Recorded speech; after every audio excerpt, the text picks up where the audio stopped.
Test. What is going on, everybody? Welcome back to the channel. Good morning to my West Coasters out here on the West Coast, Best Coast, sitting here on the ramp in the brisk but not chilly, overcast, slightly starting to clear up skies here in Hayward, California.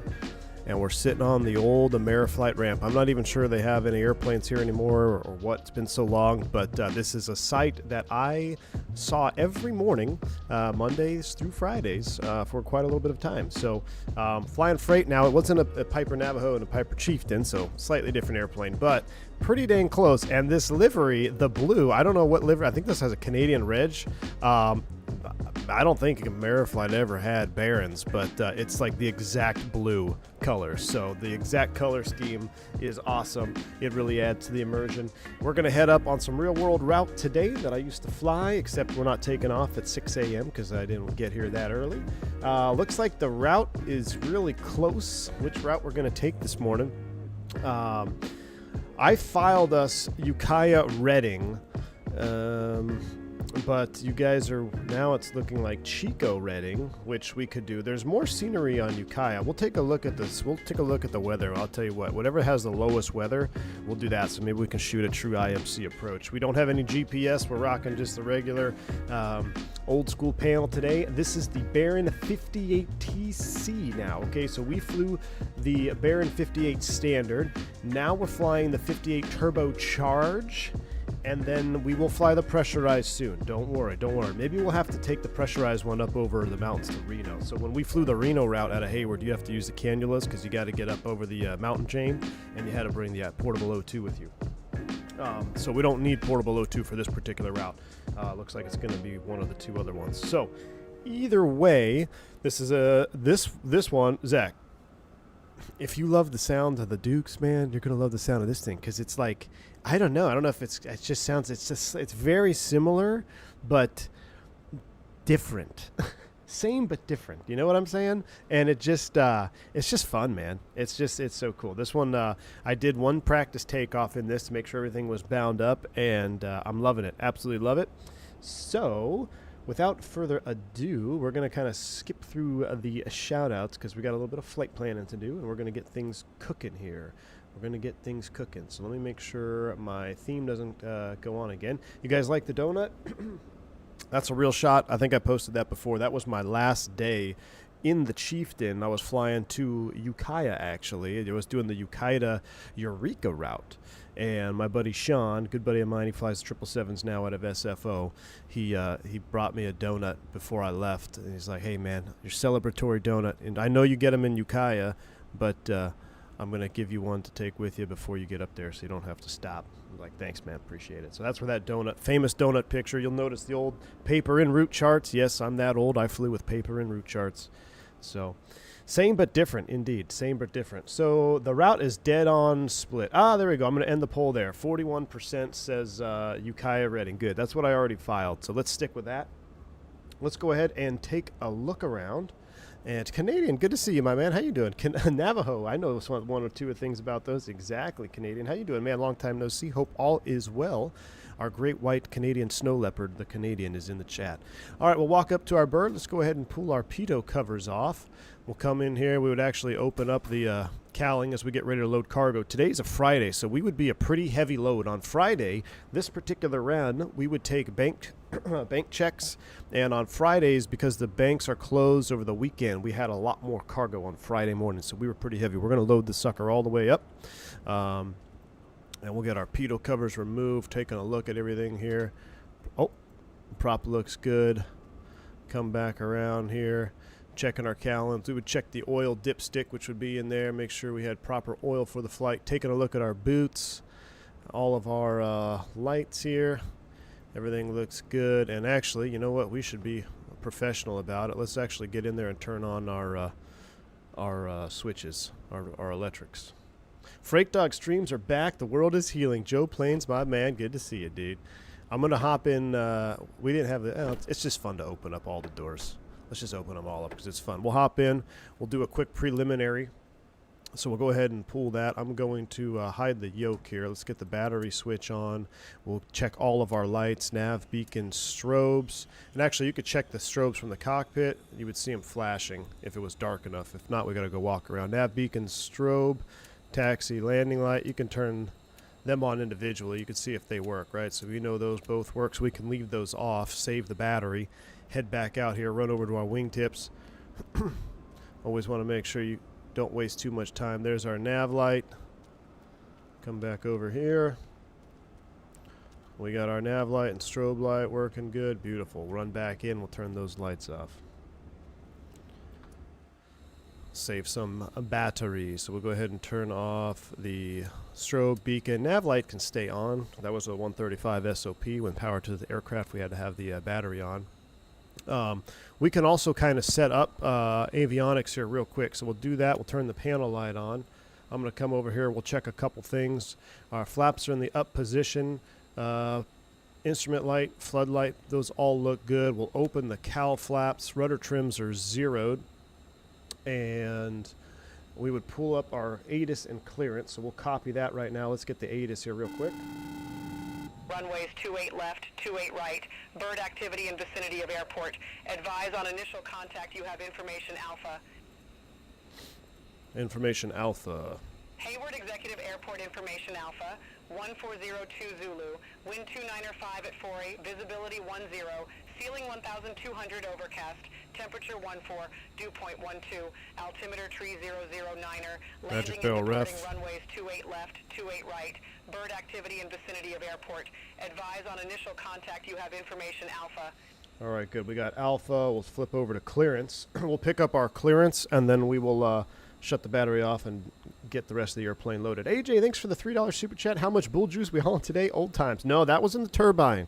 No bull juice today, AJ. Thanks for the $3 super chat. We got bank checks, medical supplies. We got human feces for samples. And also, I flew a lot of... there's a dye, radioactive dye, that they use in medical, you know, like treating... or looking for cancers and things like that. There's a dye that you can put in your body. I can't think of the name of it. I used to take a lot of that as well up and down the California coast lighting. So back in the Chieftain Navajo days, it was bank checks, human specimens. I flew a heart one time, a live heart. That was a medevac flight for that. And then just other regular cargo stuff. So, yeah, contrast, CT contrast. Yes, yeah, I used to fly a ton of that stuff. Yeah, pretty heavy, big gallons of it. Well, there was big cases of it. It was sealed, and then they would put some stuff around the edge. Anyway, we're wasting battery. Let's get our clearance delivery here. We got information alpha. Let's give them a holler. Hayward clearance. Good morning. NAM flight 202 information alpha. Clearance to Ukiah, please.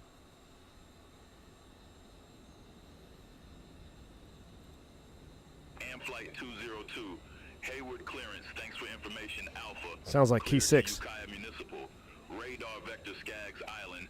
Then is filed. Maintain 4,000. Expect 8,000 10 minutes after departure. Departure frequency 124.4. Squawk 0630. All right, let's see. So, Clear to Ukiah I had auto respond on. Oops. Island, then is filed. Maintain 4,000. All right, Expect 4,000. 10 minutes after departure. Departure frequency 124.4. Squawk 0630 and flight 202. 0630. And flight 202, read back correct. Contact ground 121.4 when ready for start or taxi. All right, we'll contact ground 21-4, ready for start or taxi on flight 202. All right, 121.4 will be this one here. 121.4. Oh, it already tuned it in, so then departure is 24.4. Screwed those up. All right, 24.4. Cool. Let's go ahead and real quick, we want to import our flight. Import from SimBrief. Hayward to Ukiah. We're getting radar vector to Skaggs Island. We're IFR this morning, so we're actually using the IFR low charts. We can hide that. Skaggs is gonna be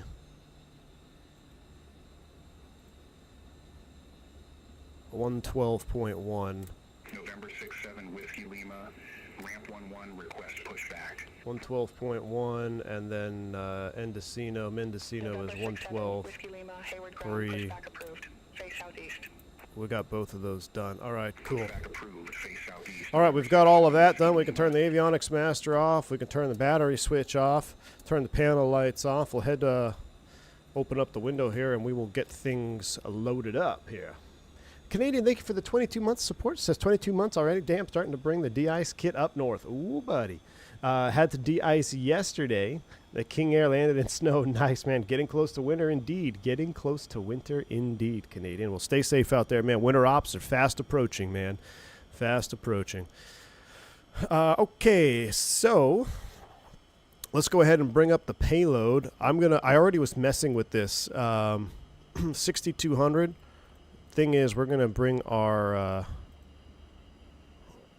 so I've got myself up front, 210, and then we're simulating payload on this. We're 5,800 pounds. I'm trying to kind of balance it out here because we got nobody in the right seat. So we'll put 240 over here, but that keeps moving my CG aft, which I don't like. Let's go ahead and bring it out of the tail. Any more in the nose baggage compartment? 59. There we go. We can fit 300 pounds in that nose baggage? Really? That's awesome. All right, so we're pretty much loaded up. As far as fuel is concerned, you wouldn't go to tabs, but we would definitely take our trip fuel for this. So our trip fuel, if we go back to, I'm going to use SkyVector real quick because it's going to be easier. Let me go to I already have my SkyVector page up.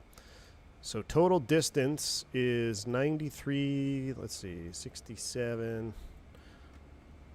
So round trip, so we got 171, so let's just call it 200. So we're gonna need 400 miles of fuel is what we're looking for. So we need to be able to cover 400 miles. We're 651, but that's at, endurance 2.7. We're actually gonna go 55, take a tad more.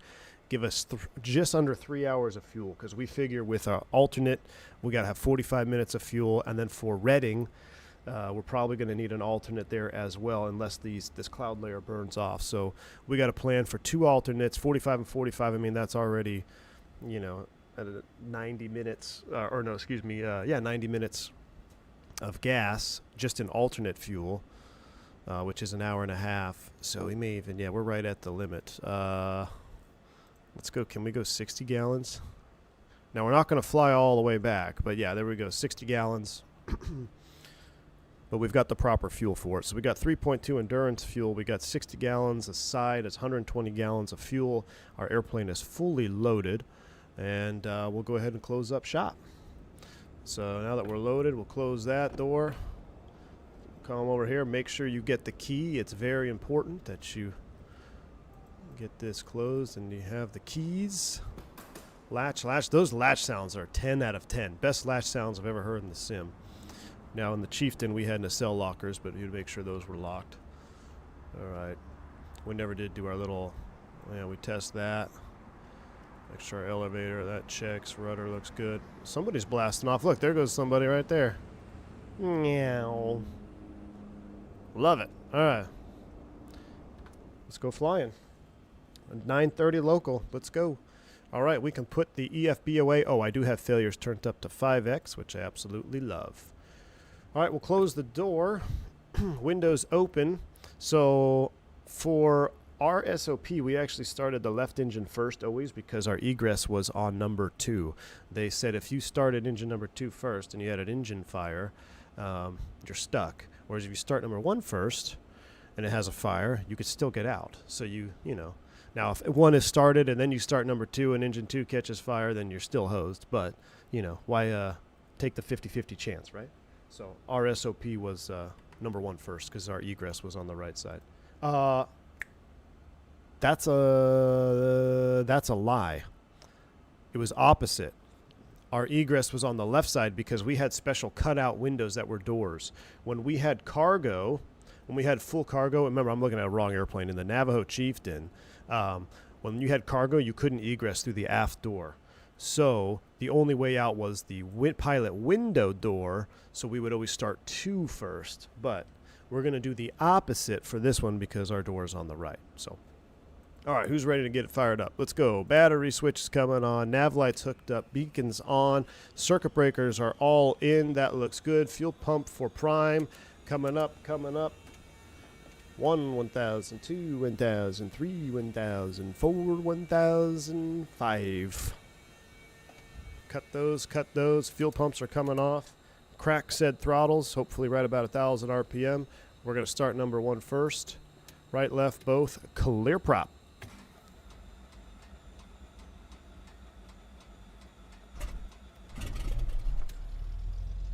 Nice.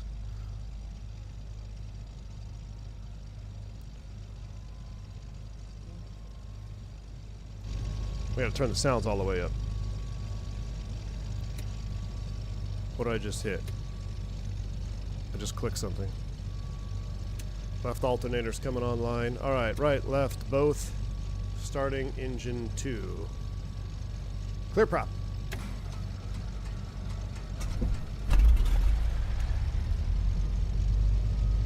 Right at 1,000 RPM. Mixture's coming back about halfway. We're sitting here on the ground. Oh, I flipped the magneto to left. All right, both, right alternator. Master avionics is coming on. We would plug our headset in. Let's go headset. But we'll keep the window open just a little bit. This is the turbo non-pressurized, correct. B58TC, B58TC. We'll get our panel lights on. Pilot light, instrument light. I'm not sure which that one is. Engine avionics light. That's that one. We want that one right there. Flight. Oh yeah, we want to dim these just a tad. There we go. That looks good. Much more cozy. All right. Instrument floodlight. I think that's underneath, right? There we go. That looks good. Nice and cozy. All right, 4,000 VSI 0 within 50 feet. That looks good. We got 0630. We're going to squawk altitude on the ground here at Hayward. So we're 0630 on the squawk. It's cold out, so let's go ahead and close the cowl flap so we can expedite the warming up of the engines, and we'll call for taxi. Hayward ground, Flight 202, ready taxi, information Alpha. Flight 202, runway 28, right taxi via Alpha. 28 right taxi via Alpha, Flight 202. Alright, we should probably bring out our charts. I'm trying to remember. I don't think we used JEP charts. No, we did have JEP charts. You're right, we did have JEP charts. I was going to pull out the regular FAA charts for old time's sake. We may not even have any. Oh, yeah, we do. Airport diagram. Alright, airport diagram. You know what? We had Jeppesen. We had Jeppesen in route charts, but we had to print off our own FAA charts. That's what it was. We had Jeppesen in route charts, but they were too cheap to give us Jeppesen approach plates, so we used the FAA chart. So we're going Alpha 28 right. There is a run-up pad. We would go to 28 left. We might want 28 left, but we're sitting over here. We'll just go Alpha 28 right, and we'll hold short so we can do the run-up over there. Taxi lights coming on, brakes released. We're rolling.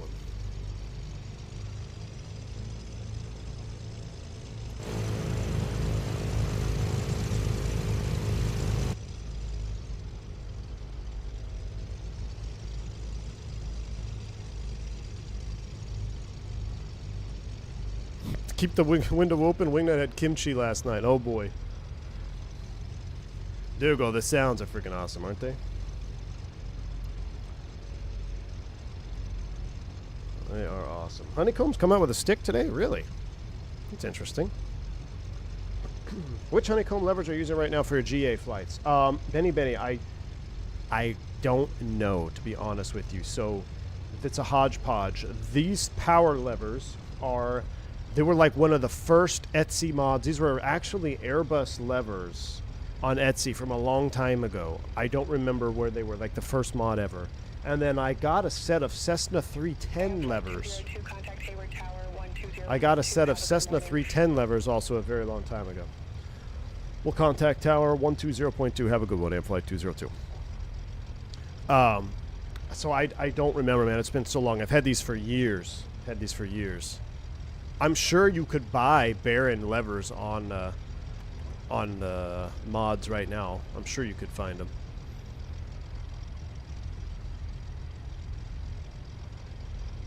ATC volume is very low. Really? Really loud for me. Alright, I'm gonna pull up into the run-up pad here.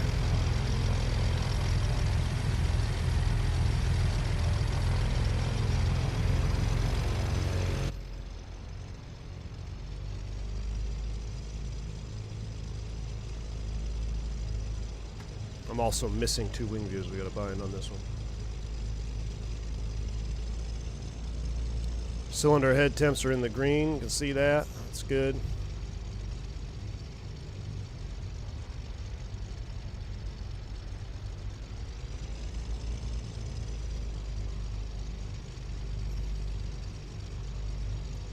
Alright, we'll do a quick little run-up. We're just going to do an abbreviated run-up. We're going to do our flight run-ups that we used to do, things that we used to check. So everything's in the green. We'll leave the cow flaps open for this one, though. Mixture's full rich, come up 1700 RPM.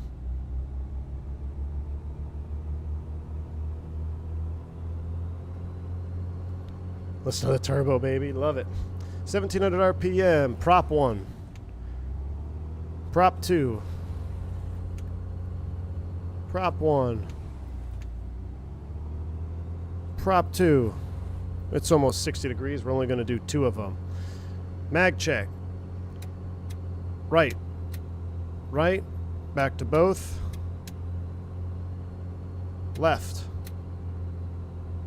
Back to both. Instrument air is in the green. Surface de-ice. 1 cycle. It's in the green. Boots inflate. Boots deflate. That checks good. We're going to test pitot heats. Amps jump. Fuel heats. They jump. Windshield heat. Check. Prop heat. Prop amps. Check. Coming back down to 1000 RPM.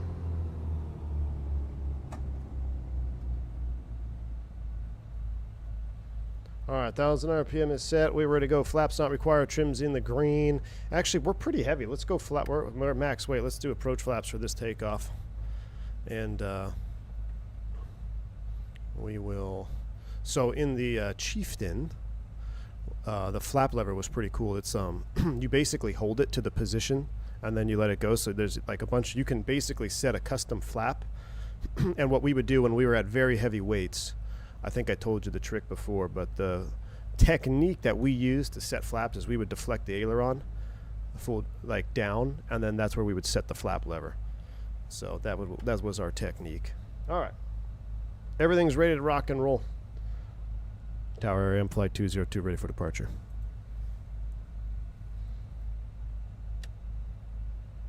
Flight 202. It's way Hayward loud. Tower. Wind 295 at 4. Fly heading 290. Runway 28 right. Cleared for takeoff. Fly heading 290, runway 28 right, clear for takeoff, flight 202. Now, do we do the 360 that we used to always do? Do I ignore? Should I choose to ignore beyond ATC? So the real world departure was a left 360 over the field, which was kind of cool because you have to avoid Oakland's airspace. Oakland is right off the departure end here. So it would be left 270 departure, and then they'd give you radar vectors. Turk says yes, let's do it. It's kind of fun to make the turn. Let's see if I can do it without screwing it up.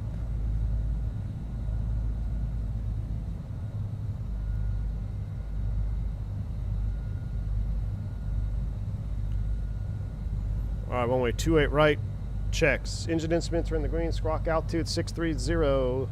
Radar's on. Let's go flying. Yoga's in chat. Spool them up. Get those turbos up to speed. Oh, that's going to be loud. That's going to be real loud without headsets on. Watch your ears.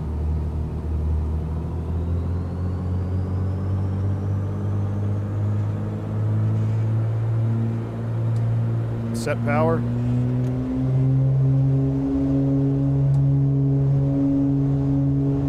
He's alive.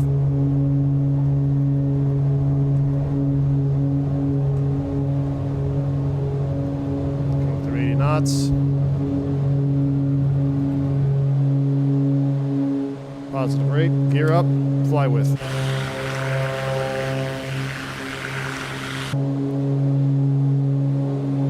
Looking for 400 feet.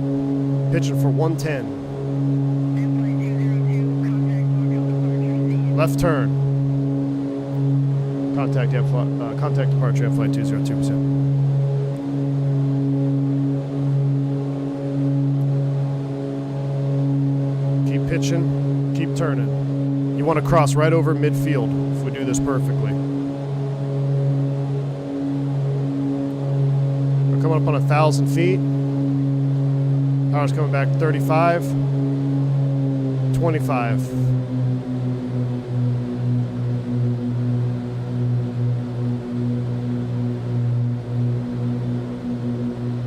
Now we're pitching for 120, clean it up.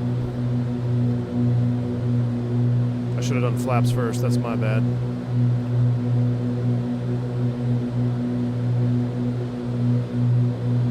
Look at that, going right over midfield. Perfect 270 departure.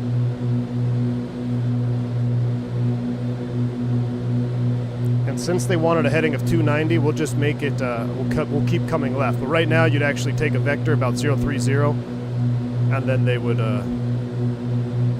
let's just give them a call, let's see what they say. Alright, I gotta put my headset back on. Beautiful. Departure on flight 202, passing 1,900, 4,000.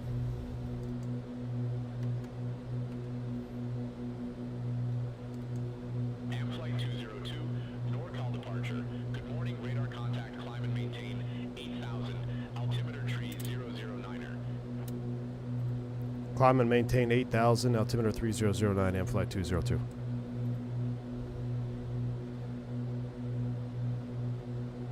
I'm flight 202, turn left, heading 265. There we go. Turn left, heading 265, and flight 202.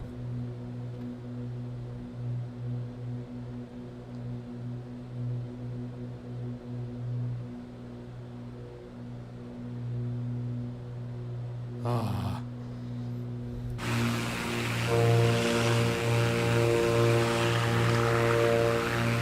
You know what we forgot? We forgot lights. Forgot our lights, that's alright. Still 120 on the speed. Now, because we are climbing at 24, I'm going to start just a crack of the mixture a little bit, because we're not going to be running the engines at full tilt here. So, crack the mixture here every 1,000 feet. That was our SOP. That is a stunning departure right there, folks. Alright, heading 265. We're being radar vectored to Skaggs Island. A direct to Skaggs would be about 330. Passing 448.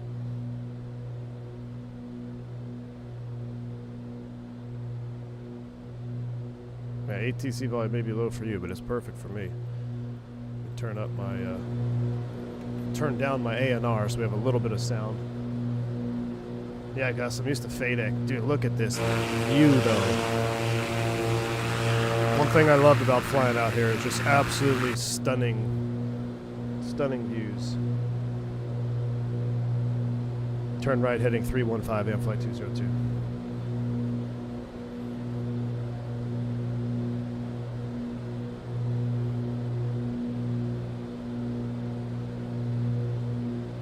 So that's basically giving us radar vector to Skaggs. 120 on the speed.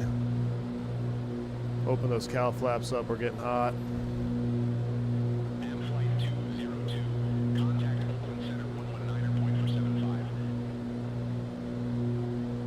Contact Oakland 119er 475 and flight 202. We gotta lower the nose a little bit here. We got a little bit hot on the cylinder head temps. So we're gonna lower the nose.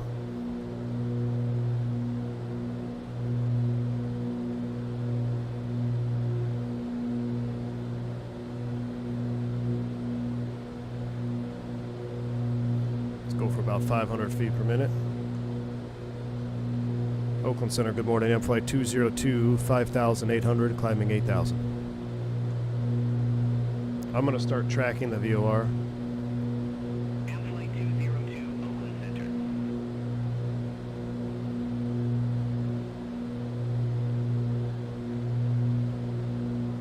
M flight 202, Oakland Center. Expect radar vector. Oh, look at that. RNAV runway 15. Is there? No, we can't. We're unable RNAV.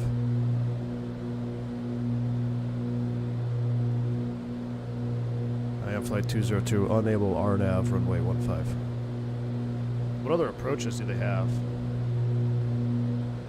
I think there's a LDA low. 202, verify instruction.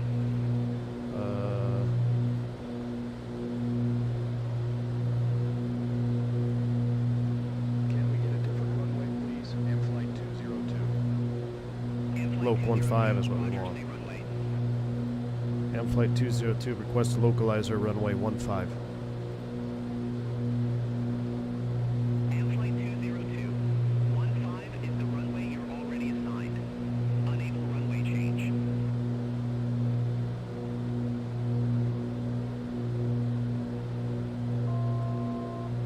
Oakland Center, M flight 202, request a localizer approach, runway 15.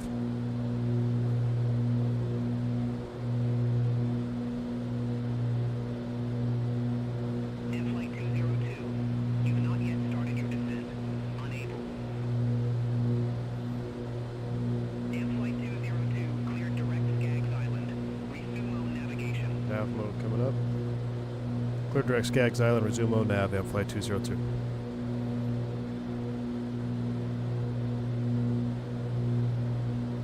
Temps are stable, 1,000 to level off.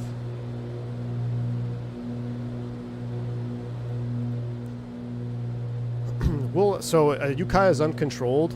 We normally report cancellation on the ground anyway, so we'll be good. But this is we're gonna level off here. This is incredible. This is the most scenic departure I've done in a while, just like timing wise. All right, here's 8,000 feet.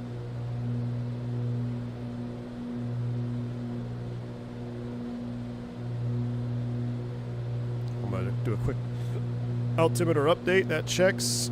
All right, we're level at 8,000 feet. Look at that, trimmed out beautifully. Let's go heading, altitude, autopilot engage. And we're navving.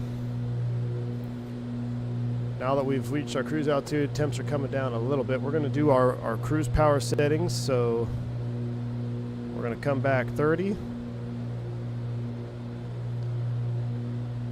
23.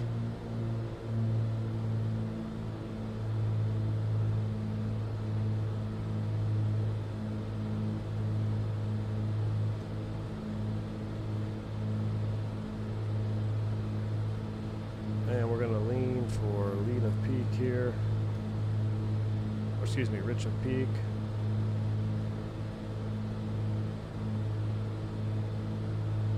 There it is. Now moving them forward.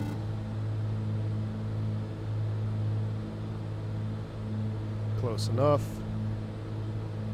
I think it was like 1525 our engines or something like that. We could run them. And we'd actually sometimes we actually had a fuel flow you could lean for. And it kept you safe because a lot of these runs are done the same altitude, right? So they have SOPs for each M flight 202, run. contact Oakland Center 127.8. Take care.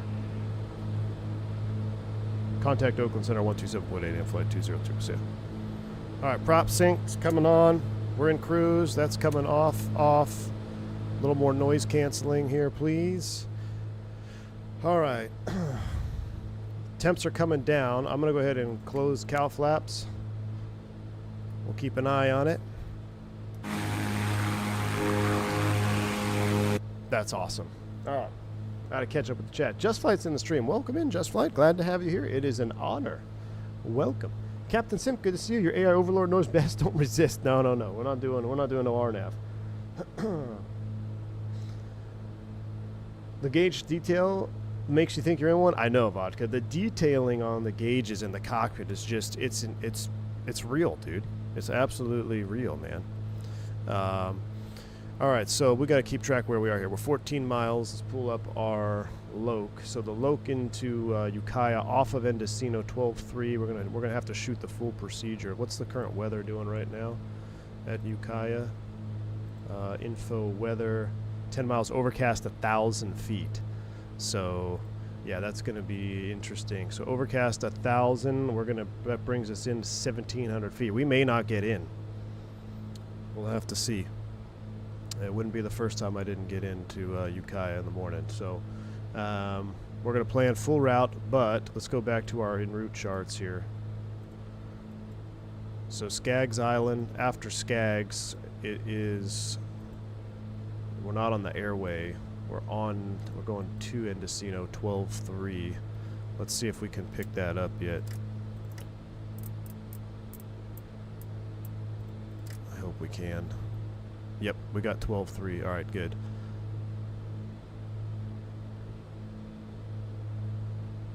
Roughly about 280-ish, maybe? No, 300-ish? Yeah, roughly about 310 from our present position, but we got to stay on our track. So 10 miles, then we're going to track direct to, and then that'll set us up for the loc approach. While we're sitting up at cruise, there's no twiddling your thumbs when you're single pilot IMC flying freight. So let's go back to our chart. Let's make sure we have a thorough understanding of this. We're going to shoot the feeder route here off Mendocino at 5,600 feet. Looks like we're going to have a loc DME hold over Quick. So we got to take it all the way out. Quick is at 16.5 from the loc frequency, which is 109.1. So we'll have that stand. Let's get our radios dialed in. So 109.1 loc is standby 2.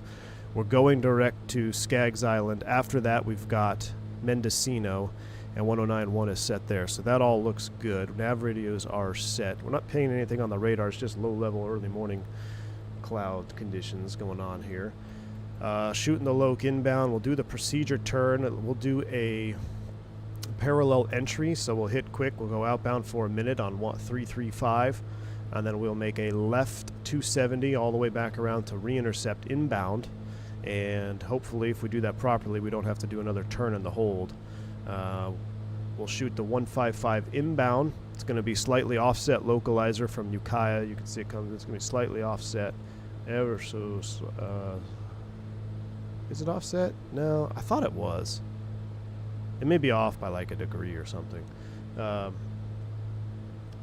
looks pretty straight though on that, so maybe it's not offset. Either way, hopefully we see it so we don't have to worry about it. We got 4,400 feet, plenty of runway down there, right-hand turn off. The winds are calm. If we have to punch out and go missed, it's going to be a climbing right turn. Or it's actually a climbing left turn, heading 145 initially to avoid the terrain, because there's terrain right here. So they basically have you offset to the left. This is the trick here. And it doesn't seem like much, but I remember doing the missed approach on this before, and it's you would definitely want to make that turn, because this little terrain here, this hill feature comes down right here, and it gets big quick. So left turn 145, then it's at 4,100 feet, and then we can turn back around 5,600 direct to the VOR. And then hold. So that is set. To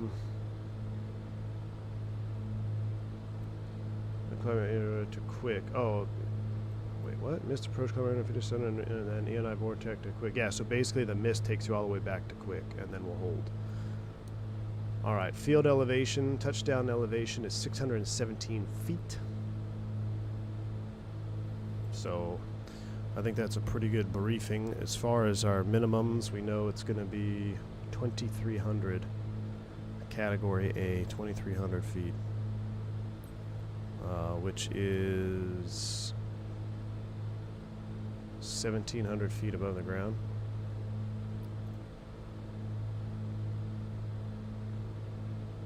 So we actually have a fancy rad out here. We're 1.8 from the VOR, so we got to get ready to turn here. There's 1,500 feet, 1,700 feet. All right, there's our cone of confusion. Slap it into heading mode. We're going to flip our radios, 12.3. We're going to turn direct to it. Nav it back up.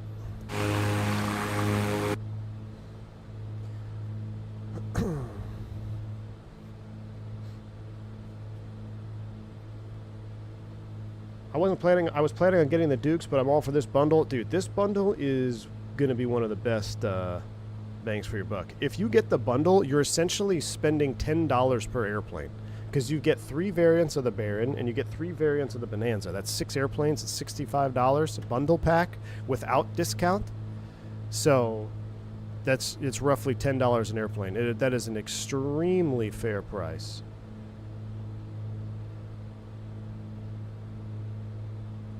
I feel like we're not navving.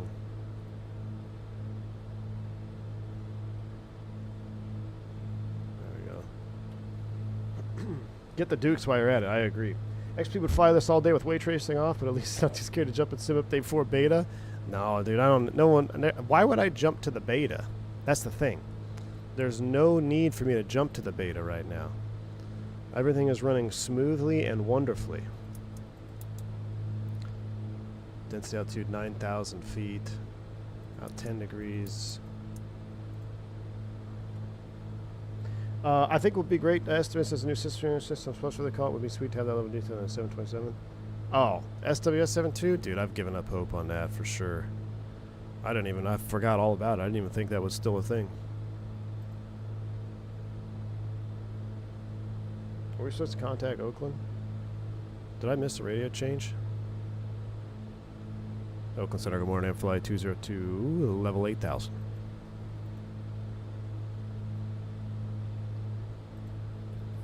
Flight 202, Oakland Center, copy. Maybe I did check in, I just forget. Flight 202, turn left, heading 155, vectors for Ukiah Municipal. I'm going to cancel IFR. In fact, I don't want to do right now. Okay. And Flight 202, are we able to cancel IFR? Cancel IFR now? Negative, turn left, heading 155.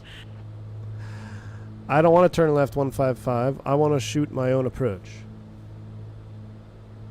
Unable. Negative, turn left, heading 155. Unable. Negative, turn left, heading 155. And Flight 202, cancel IFR. Negative, turn left, heading 155.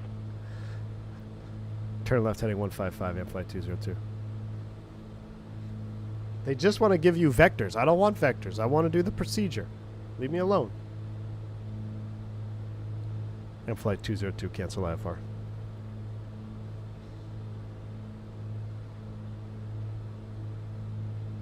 Oakland Center and Flight 202, unable to process IFR cancellations at this time. Please advise on further actions.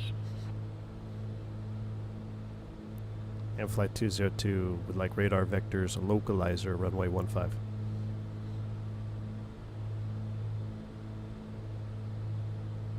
Flight 202, you've not yet started your descent, unable. All right, well, I'm going to leave him. I'm going to just leave him be for now.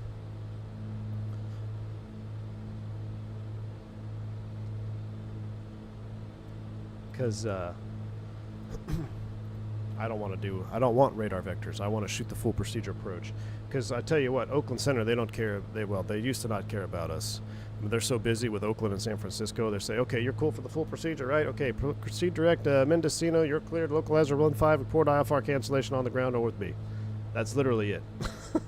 Like, we don't have time for radar vectors for you. Just fly the approach. You're a freight dog. All right, so we're 55 miles from Mendocino. We want to cross it roughly, let's say 6,000. Oh, yeah, we got plenty of time. 246 or 8,000, 5448, 12 miles out, plus another 10 miles, 22. Well, at 25 miles, we're going to start pulling the power back. Nice and easy. We'll start pulling the power back at about 25 miles out. That way we don't have to shock. We're cruising now. Imagine AI flying your plane IRL. We are cooked. Yeah, I would be nervous, man. 100%. 100%. VFR is coming. That would be nice.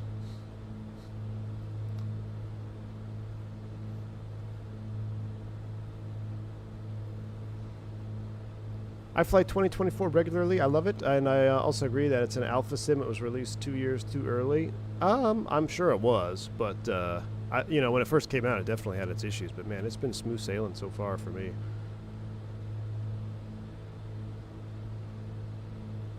Approach leg, AJ. No, it's not approach leg. Departure leg. Alpha Mike, good to see you, my man. Just catching up with some of the chat messages now. Textures look so good. Dude, they're amazing. Amazing textures. I love that we have this livery. All I need to do now is have Whiskey Throttle slap an Ameriflight logo on there, put an American flag on the tail, and that's it. Was the Friday surprise announced by V1? Not yet. I think it's coming later this afternoon. So I ended up getting my surprise yesterday, and I spent some time setting it up this morning. And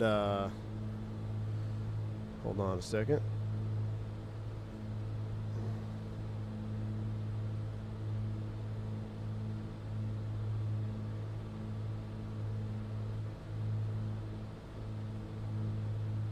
Spam calls, right? Just making sure what's going on. My phone's like blowing up over here.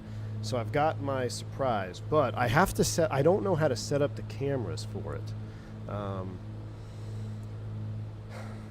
Do you want to know one of the surprises? Is it freight related surprise? No, it's something else related. Amazing aircraft waiting for Bonanza. I am learning the variable pitch prop aircraft. I went from 172 to the 320, so I did not have a chance to try GA aircrafts. Oh, right on, Fabio.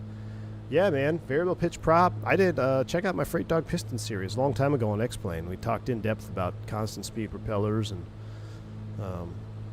how they work, the purpose of their function and all that. But yeah, Flight Sim guy, isn't this wing view legit? It's legit, dude. I just like... This is the best weather to do this in. I can't believe we got the clouds popping up, or the terrain popping up through the clouds there. I mean, life of a freight dog, man. It's very similar to, let me see, it's different. What we need is a black square Chieftain next.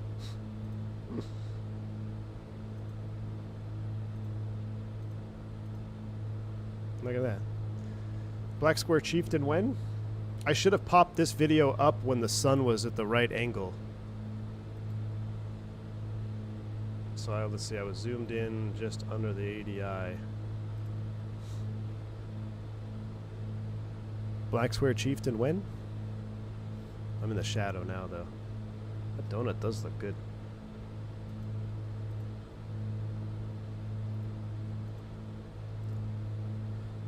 How was this plane handled with one engine failure? Benny, believe it or not, I did an engine failure yesterday. It was wonderful. It was just fine. I mean, the turbocharged Baron, not bad.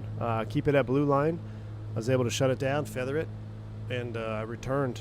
No issues. Now, I wasn't super heavy, but I definitely did shut it down. Yesterday, after the stream, I did a quick test.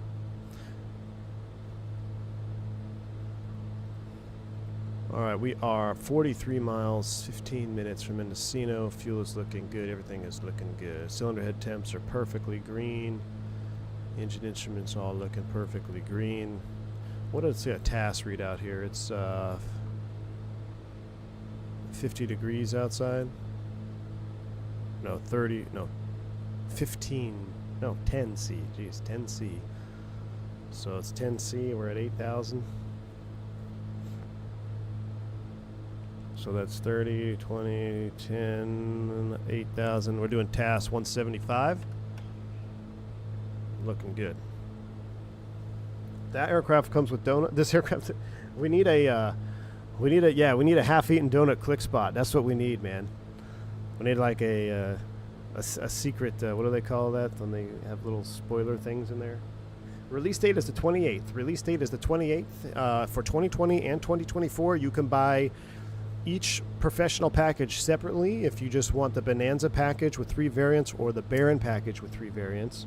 Easter egg, that's the word, thank you. Or I say don't do that. Just get the bundle, because a bundle at $65 is essentially $10 an airplane, and it's extremely well priced. I would say it's completely underpriced. Like, I would expect it to be more, like 65 per each professional package, and call it 80 for the bundle, you know. I'd pay that in a heartbeat. These airplanes are so high fidelity, they handle so well, and the little nuanced differences you get, since we're in the Baron today, you get the non-pressurized Baron naturally aspirated, you get the Baron non-pressurized turbocharged, which is what we're in right now, and then you also get the pressurized Baron. As far as the Bonanza, similar variants, so you have a naturally aspirated Bonanza, then you have a turbo normalized Bonanza, which is really cool to learn about. I've never flown a piston that was turbo normalized. All my pistons I've flown were always turbocharged. The difference essentially between turbocharged and turbo normalized, the turbocharger, we can go up to whatever the manifold pressure boost that will let you go. So in this case, what is it, 38 inches of manifold pressure, whereas a turbo normalized will always keep you at 30 inches or standard sea level pressure until you reach critical altitude, right? And then it drops off. So a little bit easier to protect your engine, I guess, right? A little bit safer on the engine, a little bit easier on the engine, being turbo normalized as opposed to straight turbocharged. Probably also a little bit more user friendly, I would guess, than you know, straight turbocharged. So you get the turbo normalized, naturally aspirated, and then the sneaky one that is just, I love the piston, but man, the sneaky turbine PT6 conversion on that Bonanza is wild.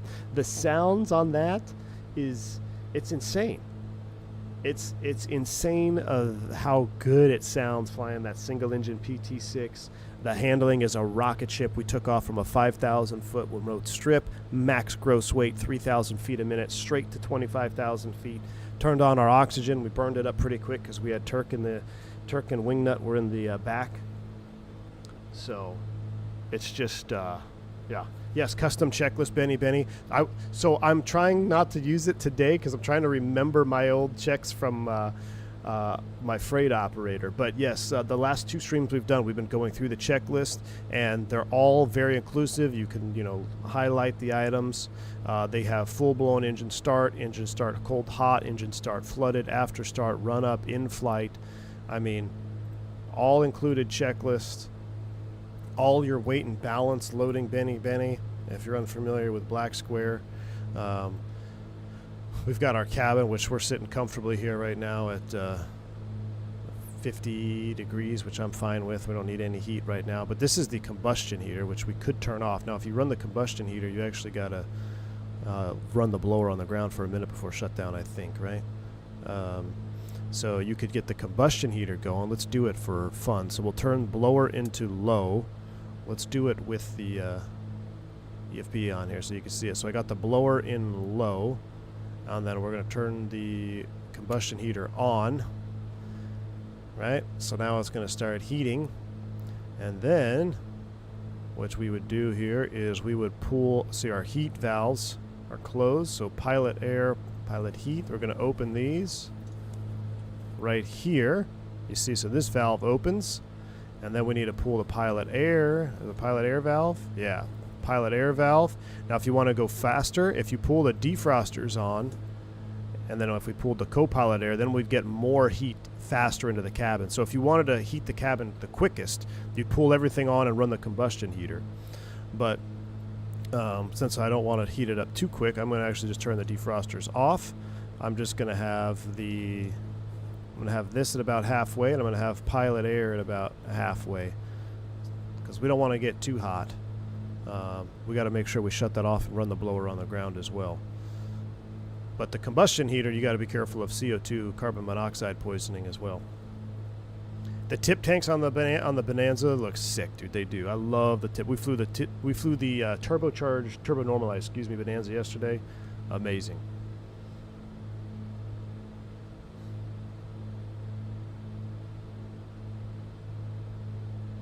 I don't know if it's a Janitrol heater. Probably.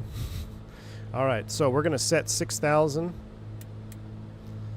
and I'm going to go 6,000 vertical speed, 500 feet per minute, arm engage, and I'm gonna bring back 2 inches. So we're gonna come down from 30, 27 inches.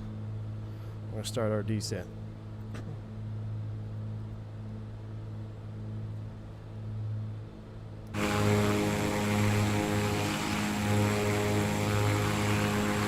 hopefully the sun is going to burn off this cloud layer and we'll be able to get in.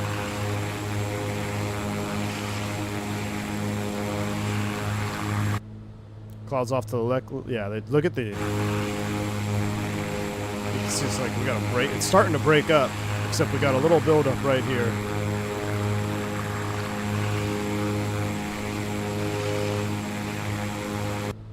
Do you see the video of the twins crashing on takeoff? Yeah, Venezuela. I did. The Cheyenne. So that's what I flew, but that was the turboprop version. So the Cheyenne is the Chieftain with PT6s. They're known for wing issues, too. Are your graphics low, medium, high to run this bird smooth? I'm running at ultra, Costas. Just almost everything is at ultra. I don't run auto FPS when we're flying GA, and it's just super well optimized, man. Super, super well optimized. I forgot to start the ET. I'll let it go for another minute. I am using real-time weather. Correct. This is real-time weather. I use something called gear down before landing checklist and continue to fly while the PM does very effective. Oh, laugh tick, lights, air flaps, fuel transfer. I just had to gump check. Gump check. Gas undercarriage mixture prop. Gas, so either tank or pumps. Gears down, mixtures set, props set. So when I was training on complex props, it was always, props full forward, mixtures full forward for landing, right? But then we talked about this when, what does it mean to be a professional pilot? Well, you got to fly the airplane the way your SOPs dictate you to fly it, right? So there were some different SOPs when it came to mixture control, prop control when we flew the Chieftains and Navajos. And it would be dependent on if you're an IFR approach or a VFR approach, when you would set the props full forward. You would only set the props full forward if you were on an instrument approach. If you were on a visual approach, you kept them back at 2,400 feet, or 2,400 RPM, I believe. And then at touchdown, you'd move them full forward. That was just for noise and wear and tear. Capable of 38 inches of manifold pressure, turbocharged IO 540s. But we rarely ever ran them that hard, right? It's all about maintenance. There's the argument between lean of peak, rich of peak. We would always go for rich of peak, 50 degrees. That was our SOP. I know Wingnut, look at that. We flew into a cloud. We're getting turbulence. Where's Turk at? I don't have cloud turbulence. That was so cool. We flew through that cloud and just got rocked. Let's go ahead and bring it back another 2 inches. We'll come back 25 inches of manifold now. Also stage cooling. Some people stage cool, some people don't stage cool. Our SOP was stage cooling. So 2 inches every 2 minutes until we got below certain airspeed, certain cylinder head temp. So Dom Pellegrino dropping the 10 gifted memberships. My man, how you doing, Dom? Hope all is well. Thank you so much for the 10 gifted subs. Hope all is well with you. If you pick up a membership from Dom, please do shout him out. Say thank you. Very, very cool. Turbulence is at realism, I believe, Digital Merc. I haven't changed it. I've got it on realism, a realistic, and I just rock it. Some people complain that it's too much. I think it's fine. I think the problem is we don't feel the turbulence in our seats and in our body like you would if you were in the airplane. So it feels aggressive, but it's not necessarily aggressive. It's just that limitation of being on a desktop sim. So I really haven't had any issues with it. The only issue that's a realistic turbulence can provide sometimes is the auto thrust system on the 320. It seems to chase way more than if it was on medium. I think once we got below 140 knots, we were considered stage cooled. I'd have to look up the thing. Anyone tried the new A2A Airstar 600? I have it. I loaded in the other day just to try it. People always want to ask. Look, A2A makes great products. I'm not gonna debate that. There's nothing to debate. The Comanche's great. The Aerostar is actually really good. It's come a long way from the early access. But when people ask my opinion, I think the winner is clear for several reasons. One, the modeling and texturing in the black square aircraft are far superior, in my opinion. Two, the sounds, not even close. My biggest gripe with the Aerostar now is nothing visually, nothing really flight model-wise. My biggest gripe with the Aerostar is the sound. Like it's, the engines, they sound hollow. And I don't know if that's what an Aerostar sounds like, but they sound exactly the same from takeoff power setting to cruise to landing. Like there's no change. You know, it just doesn't. I don't find it believable. I think that's one of the biggest differences. But I mean, yeah, systems wise, they model a lot of stuff too. They've got an EFB that has similar things. Like, you know, my advice is just pick them both up and figure out which one you like the most. All right, we're 8 miles. We're 8 miles out. So, what's our? What's tab do? Or spacebar. Hit spacebar. It's tab. We gotta go back to our charts. All right, we're going to take the 344 outbound at 5,600 feet. All right, so I'm going to arm the altitude, and we're going to wait until we make the turn. We're going to turn outbound. We're going to set up our radios. Dom says it's been a turbulent year so far. Great to see you still kicking around here. Keep tilting. Hey, Dom. Man, sorry to hear that turbulence, man. Well, hopefully you find some smooth air soon, my man. Smooth air soon. Is my old GA operator still around? Yes. Yes, my main freight operator is still around, I believe. Yeah.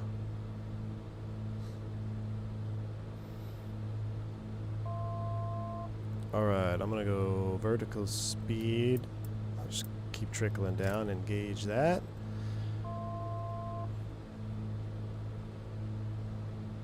Once we got to 24 inches, I think, as well, we were considered stage close to 20 or 24? I don't remember.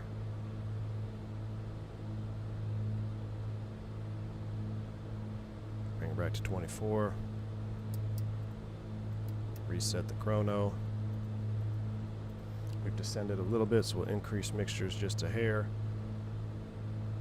What do you mean every operator flies their plane differently? You mean that's not the way insert manufacturer says to fly their plane? Exactly, Turks. Exactly.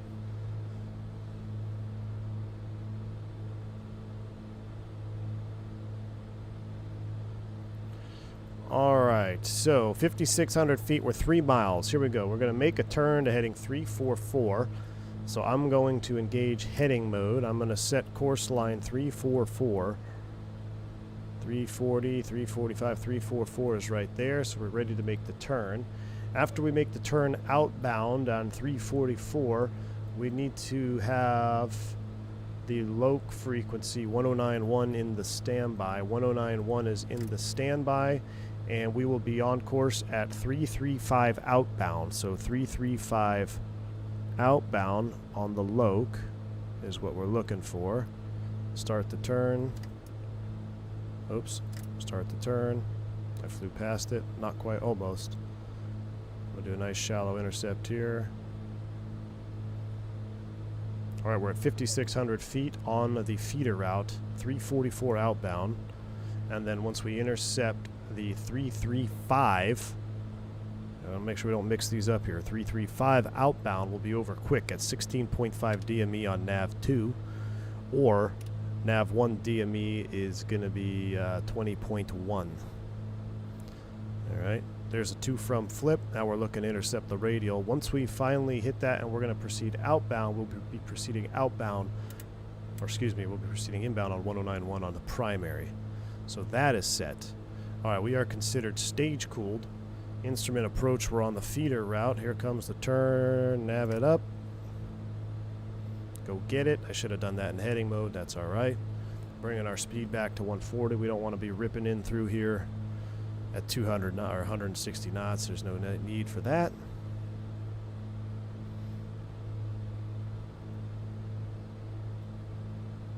All right, we're proceeding outbound on the feeder route. The lowest altitude is 5,600 feet, which we're at. Magic Barrel Ref has been updated. Tracking outbound, 1091 standby, 1091 active. DME 2, 4.1. Quick off DME 2 is 16.5. All right, I like our radios. I like the way everything is set up. We're looking good. Outside air temp is 70. It's getting hot in here, so let's go ahead and turn the heater off. We got to run the blowers for a minute, I think, after shutting off the Janitrol heater. So I'm going to close everything up, and so we're going to run the blower here.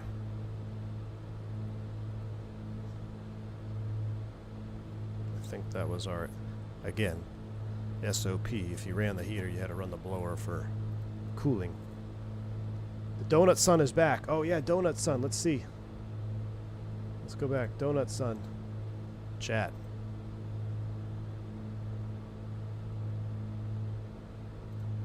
Donut Sun is back. Look at that. Pretty cool. Pretty cool. A balmy 96 degrees. Listen, you guys wanted to see the heater in action. Benny was getting cold. Love it. Love it. All right.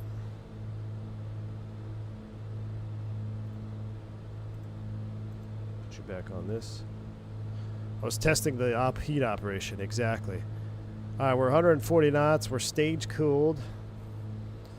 We can run the prop up a little bit here. 2,300 RPM.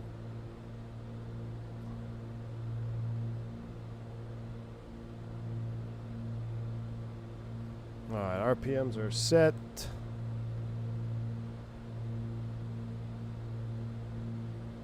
Makes me really want to get the TQ Quadrant, man, flying this vodka. You remember?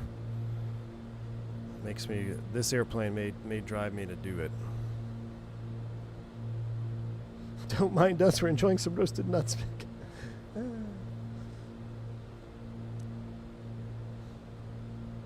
Shaq Oatmeal is in the house. My man Shaq, how you doing, dude? Hope all is well.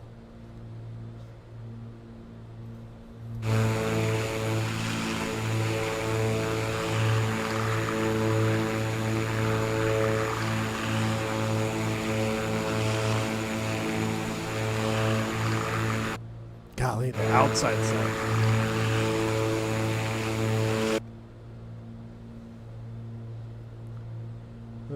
Don't do it. Vodka, I'm going to do it. I think I'm going to do it, man.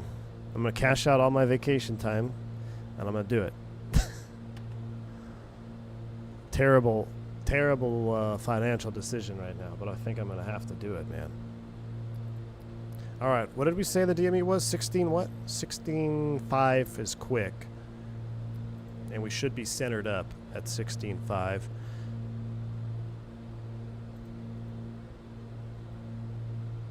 See, our nav2 is pointing off to the right. That's correct. The Mendocino Vior is behind us.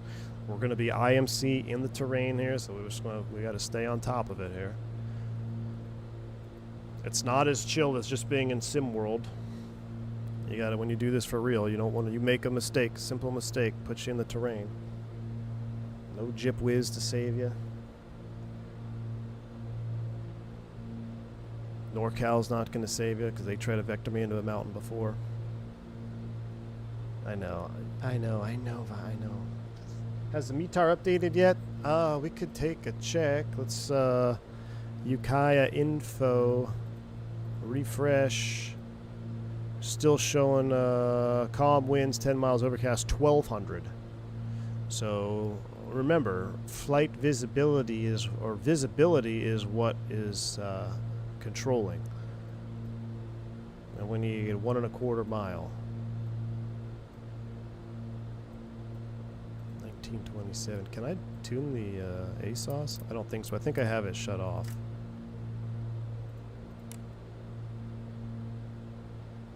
Yeah, I have default ATC turned off. Alright, we're 11.6. Look alive. Stop distracting me.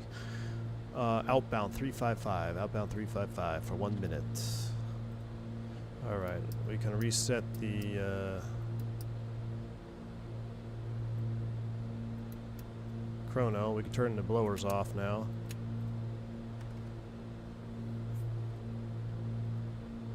What's up, Braden? Good to see you, man. You planning another flight? Yep. You want some burr action? Well, so I have a surprise, Dom. What I can't, I have to fix my cameras first. And so I wanted to do the stream first. But I have a surprise. We might do Burbank later this afternoon. We'll see. I also have my truck in the shop because I had to get a glow plug replaced. But we'll see. I have some stuff. Howdy from the DFWD Terminal Lounge. What's going on, man? Diabetic Lad. The Baron is my... I don't know what I like better, dude. Duke, Baron, or Bonanza. They're all so good. It's like trying to pick your favorite child, you know? I love them all equally. At least that's what my parents told me.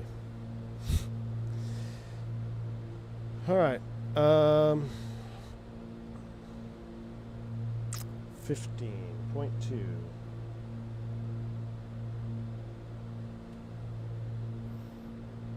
16.5. We can see our CDI number 2 is starting to come to life. In the procedure turn, we maintain 5600 until inbound.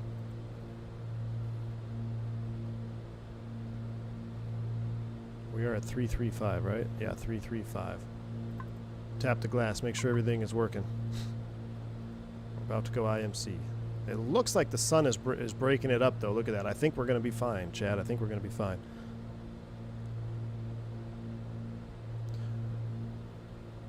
We're at 16.5, but I'm not seeing... It's not adding up. Airway was 20.1. 335 outbound. Here it comes. Alright, 1091. 335 outbound. In the turn. Heading mode. Start the clock. We gotta come a little bit further left. Alright, so now we're all on nav 1. We're on the LOC 1091. 335 outbound. We're gonna track it outbound for 1 minute. We're doing opposite because we're doing the parallel entry. I'm gonna keep it in nav. I'm gonna keep it in heading mode. Keeps you more engaged.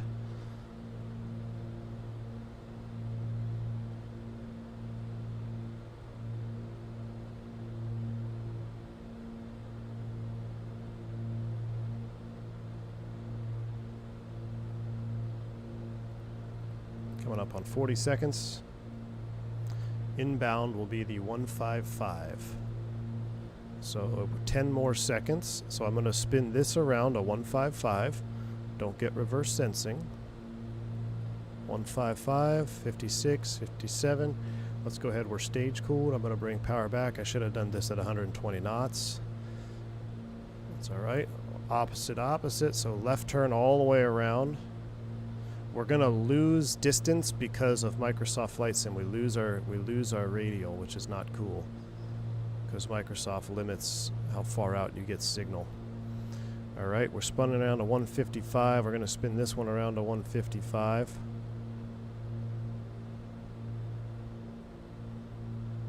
And we're gonna have to hope we pick it up before we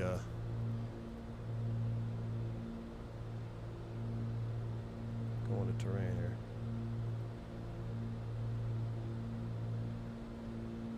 Alright, 120 on the speed. And technically, our SOP would be flaps approach when we are inbound established.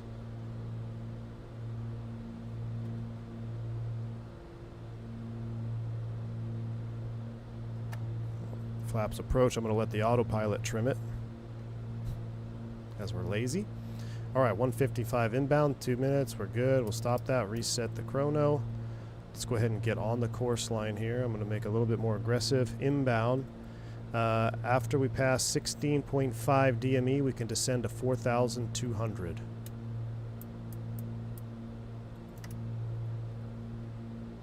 But I need to get on this localizer. At 16.5, we can go to 4,200 feet.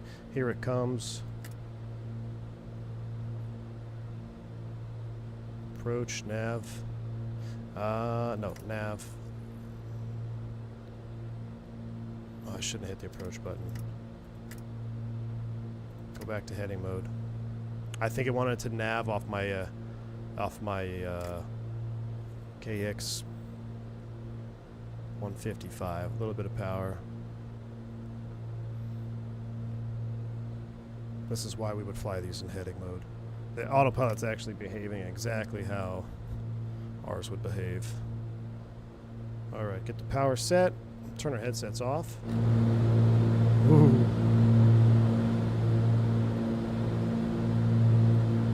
All right, 110 knots. Waiting for 16.5.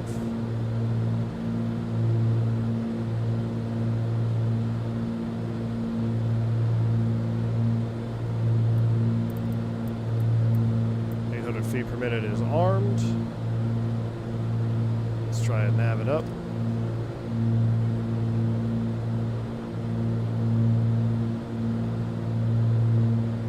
This will establish a little wind correction for us. I don't know, Chad. It looks like it's pretty thick down there.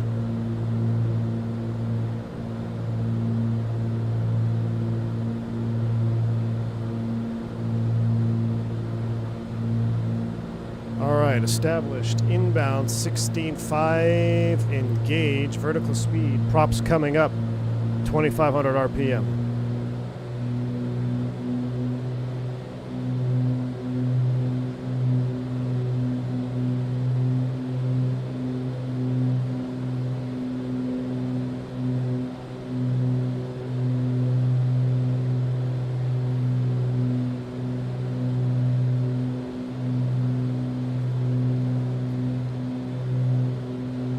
After 11.7, we can go to 38.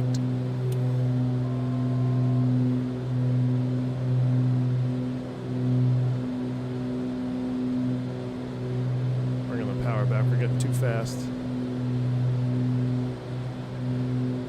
A little bit turbulent.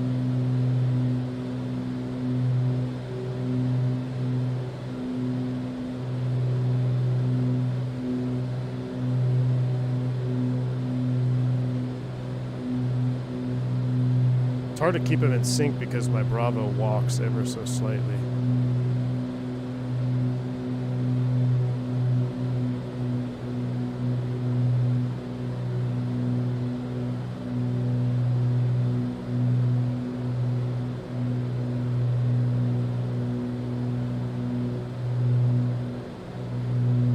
All right, 4,200 feet.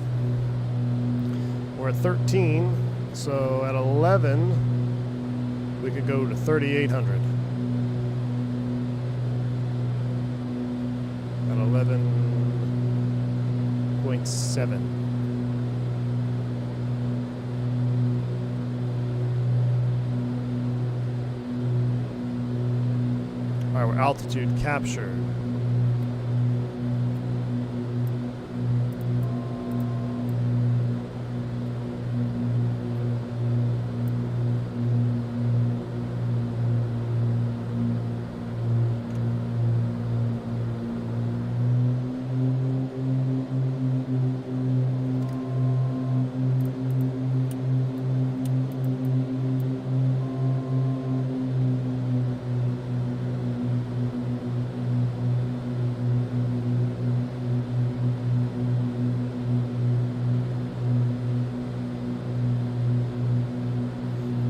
We're good to 3,800. Wait, what?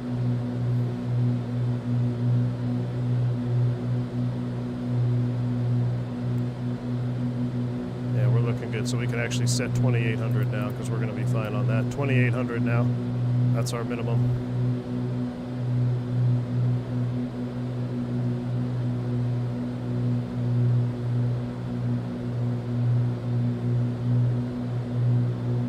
Goes 38, perfect, right on the money. I'm gonna actually increase our rate of descent.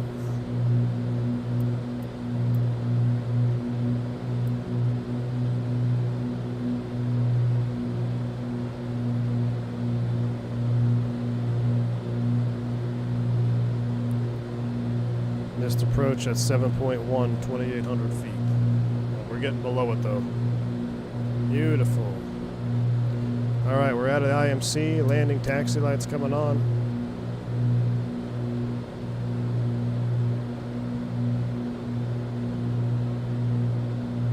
Autopilot's coming off. Flight director's coming off.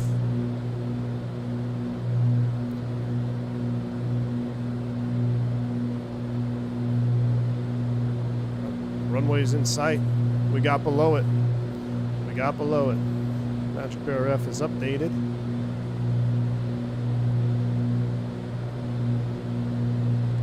All Alright, mixture's coming up.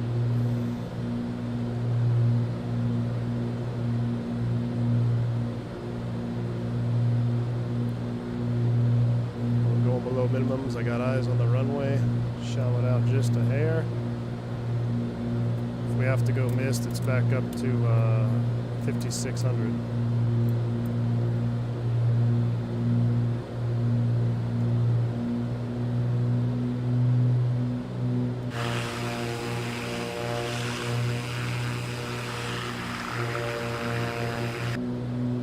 Ukiah traffic and flight 202, 6 mile final, runway 15, Ukiah.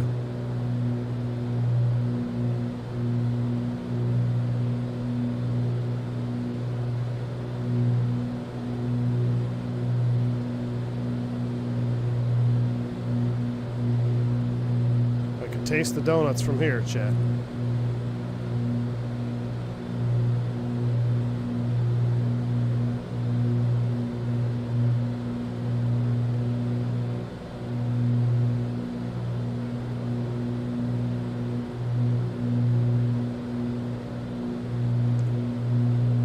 All right, 5 miles, gears coming down.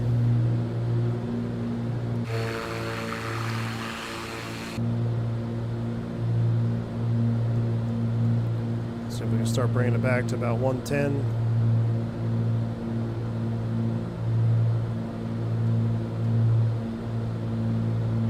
Key 6, my man. You were the ground controller in Hayward this morning. Yeah, we're doing AMFLAT ops, baby. All right, flaps full. Landing checklist. Gears down. Technically, we had to go pumps on. But we didn't fly the Baron. I don't know if you used the Baron. Pumps on. Mixture set. Prop set. Landing checklist complete. At about 100 knots. 110, 100 knots would be good. Way out here. No need to slow way down.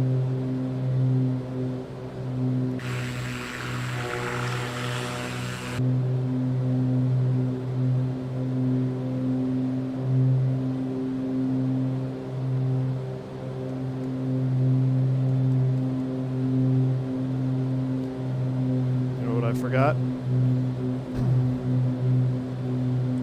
Those will be open for an instrument approach. Oh, look at that. Look down for 5 seconds. All right. There's only one exit, so we can float it a little bit.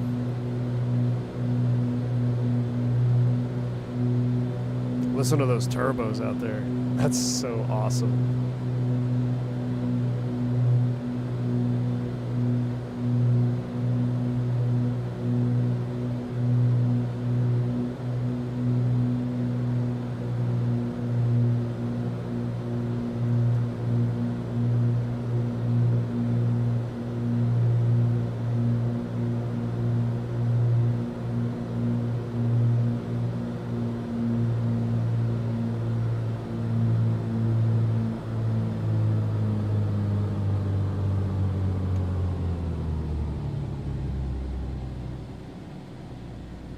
Just hold it, hold it, hold it.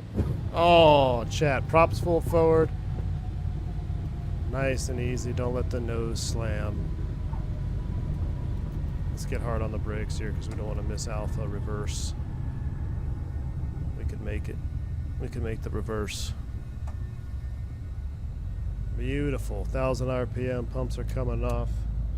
Those are coming to half. Windows coming open.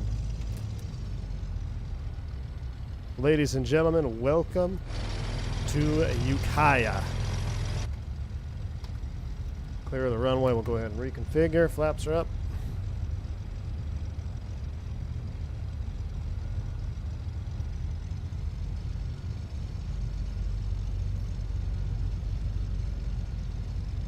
Donut time. Local Center Flight 202, we're on the ground at Ukiah. I'd like to go ahead and cancel that for him. Yeah, Flight 202, Local Center, Roger. IFR cancellation received. Have a good day. Alright, we'll go down to the parking spot, which is at the very end.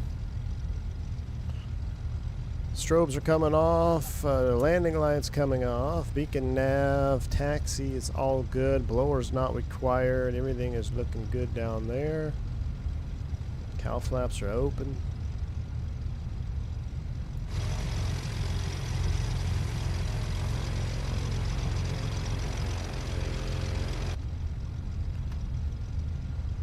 What are we doing, chat? We going to Reading next, or are we going to Eureka? Which one did we vote for? I forget. Might have to fry some chicken with all that grease. A home pastry with all that butter? I mean, that's about as real as it gets in terms of what it looks like to fly that approach. I mean, I did that, well, it's been over a decade. It's been longer than that. It's been like 15 years since I've done that approach, but I was doing that Monday through Friday. Real life, chat, real life.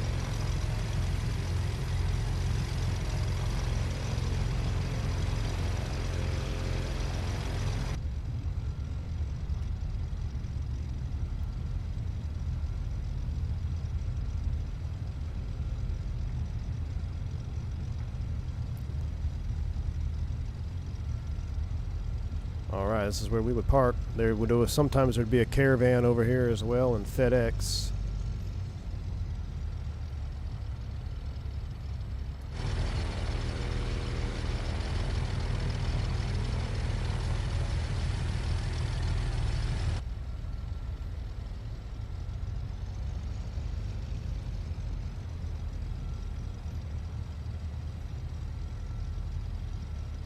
Alright, 1000 RPM.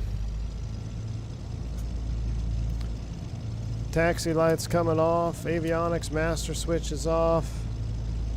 Idle cut. They're spooling down. Let's go magnetos. Magnetos. Right alternator. Left alternator.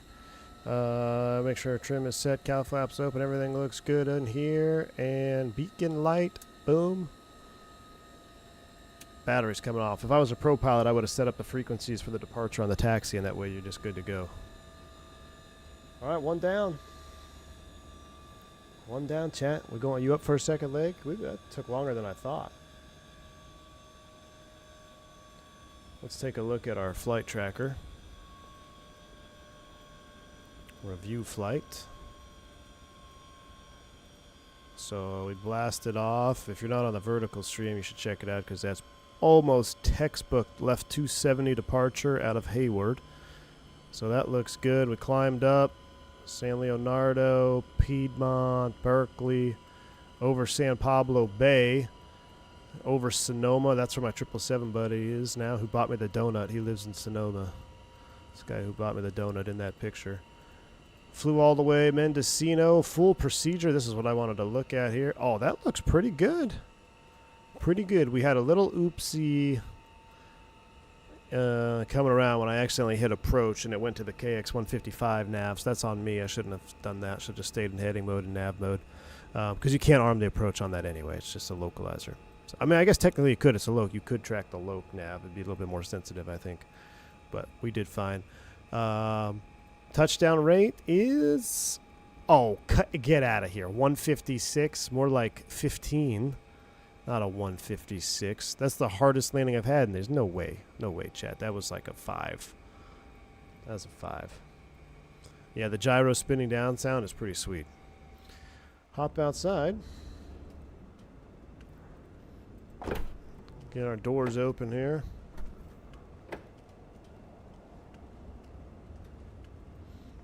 Pop, pop. What's the whining sound? That's the gyro spin down. That's the... So remember, in the in our bearing here, we've got... Do you see this gyro is still erect, right? It's still got enough speed in there. Actually, no, it's sinking down.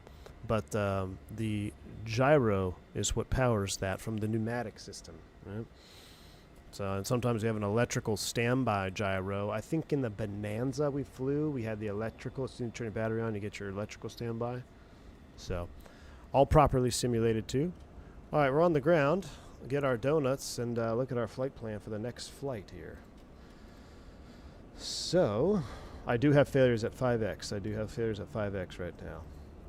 Let's get ready to file a new flight. Let's pull up Sky Vector. So you want us to cross the mountains to Reading. This was a rare one, but we can do it. So we're going to depart, and then we're going to go, we would actually file Mendocino, but then we're going to radar vectors to join the airway. We have to file low IFR on this, don't we? Yep. It's going to be Red Bluff and then direct. It's easy. One fix, RBL. So let me file this in SimBrief real quick. And flight 202 from Ukiah to Reading. Baron 58.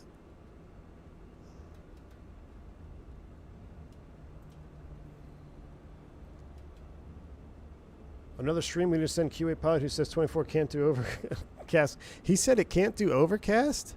Really? Man, I think it's, there's no question. Now, I do really like the X-Plane night lighting. I've seen XP fly night in the current X-Plane, and night lighting looks pretty good in X-Plane. It really, really does. He flew into Fenix, I think, in an Airbus. All right, flight plan. We're going to regenerate you.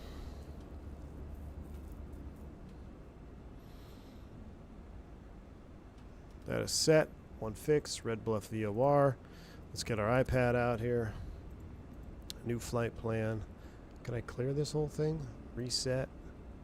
Reset. All right, Ukiah. You live in Ukiah, Superhero? Nice, man. All right, so we got Ukiah to Reading, Municipal Airport. En route waypoint is going to be Red Bluff. What's Red Bluff again? RBL. Red Bluff. And then I might just let Beyond ATC vector us. We'll see how they do on this one. All right, that looks good. And let's go to back to the Ukiah charts. Is there these are both RNAVs, so we can't fly these. We'd actually have to do a VFR departure, left turn out. We'd actually fly the published missed approach. So what you would do is you could fly the published missed, or take off and get radar vectors. Kind of tricky getting out of here. But you'd fly the obstacle departure procedure. I don't think we don't think we have an ODP. But essentially, I think the ODP just used to be the missed approach off the Loke. How's the native flight planner? I haven't used it yet. I'm a 4-flight. If I'm not RVET, you know, it's not bad, man. The only thing that it doesn't do is you don't get en route charts, but you get FAA charts and all that stuff, but you don't have any en route charts. It's not terrible. You could file your speed and all that stuff. I mean, it's really not that bad. But I'll show you. I mean, yeah, having Navigraph here is nice. I'm going to unload this flight plan. I'll reload. Do all this while you're walking to the donut shop. Re-import. Done. And we're set. So taking off out of here, we've got 112.3. We'll basically join the airway 112.3-201 outbound to Red Bluff VOR. Pretty simple. All right, so that's done. Let's close up this door. We gotta go close our nose baggage. We'll let some cargo out.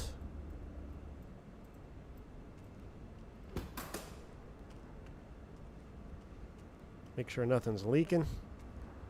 Climb back in. So as far as our weight and balance, let's go payload. We're not going to touch the fuel, but let's say we shed some weight in the back. All right, and we'll lighten it up. So now we got rid of 400 pounds ish, right? How much did we have? Almost 300 something pounds.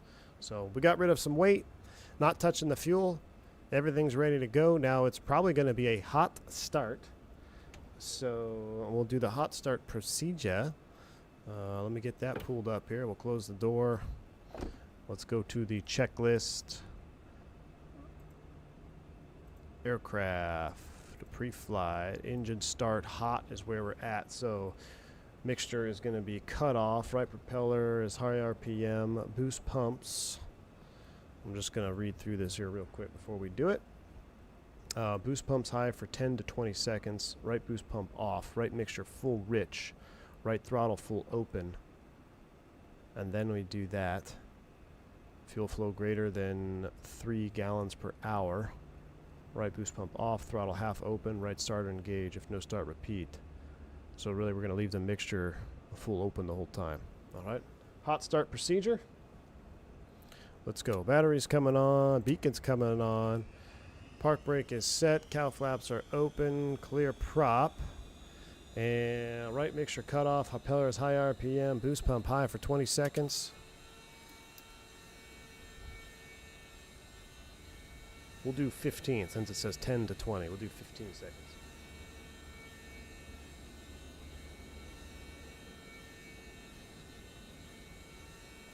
All right, 15 to 20 seconds. Right boost pump off. Right mixture full rich. Right mixture full rich. Right throttle full open. Throttle's full open. Fuel flow, and here we go. So right boost pump high for 2 to 3 seconds. More than 3 gallons per hour. It is to 1,000, 1,000. Turn it back off. Okay. Right boost pump, right throttle ½ inch. So we'll crack the throttle right about yonder. Right starter engage. Clear prop. Oh, like a glove. Bring it back down to 1,000 RPM. And we're going to repeat that for the left engine. So let's go right alternator on, get the battery charging. So we'll repeat that for the left engine, mixture cut off. Alright, so here we go. We've got to run it for 20 seconds on that. Are you not responding to chats because my diabolical profile picture with an Airbus? No, I'm not responding to chats because I'm trying to stay on task and fly this airplane properly. Like I said, GA airplanes, man, they're always hard to stream well with because there's not a whole lot of just sitting around chatting time. Got to actually fly it. All right, so let's see. See, I already lost my train of thought. I lost where we were at there, man. See, you screwed it up. You saboteured us. There we go. Left boost pump, left mixture full rich, and throttle full open, 2 to 3 seconds. 1,000, 2, 1,000, 3, 1,000. We've got the proper fuel flow. That's coming off. We'll match the thrust lever. That's going to stay where it is. Clear prop, right, left, both, start. Oh, come on. You got it. You got it. Yeah, baby. Oh. That's how it hiccuped. So real. No two starts are the same in this airplane. That's what I absolutely... I mean, it's not scripted. You don't have scripted engine starts that just are always the same. It's literally dependent on what's happening with the airframe. Absolutely love it. We'll do a Magic Barrel ref update. I'm not sure what altitude I filed. See if we get a clearance here. Oakland Center, Flight 202 on the ground in Ukiah. Request IFR clearance to Reading. Flight 202, Oakland Center, clear to Reading Municipal. Radar vectors, Red Bluff, Venice filed. Maintain 5,000. Expect 5,500 feet, 10 minutes after departure. Departure with me. Squawk 1 tree, 50. Alright, cleared to Reading Municipal. Radar vectors, Red Bluff, Venice filed. Maintain 5,000. Expect 5,500, 10 minutes after departure. Departure with you. Squawk 1350, Flight 202. He does seem out of breath. That's key 6. Red Bluff is 15-7. Read back correct. Start or taxi at pilot's discretion. Hold for release. Report holding short runway 15. Alright, start and taxi, pilot's discretion. Hold for release. Report holding short runway 15, Flight 202. Alright, 15-7 there. We're going to go 15-7 primary here. And Mendocino, just to kind of keep us out of trouble, is 112.3. Did that the hard way. Alright, 112.3, 15-7. 15 heading. So I'm going to make a left downwind departure because that's the traffic pattern. We'll do left downwind, and everything else looks good. Oh, I should have bring that left mixture back a tad. We're ready to go. Not wasting time. The sooner we get there, the sooner we get to go to sleep. Or we can go to the all-you-can-eat pizza place for lunch.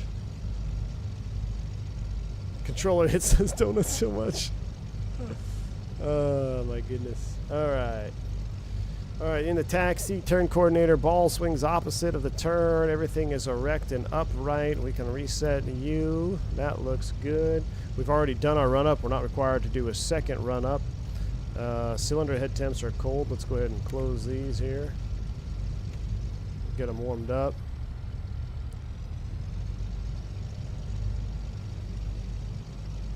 Thousand RPM. We got to give center a call anyway. Well, there's 2 landing lights. I'm only turning 1 on. That's right. I forgot we're in a Baron. Oakland Center, M-Flight 202, holding short, runway 15, ready for departure.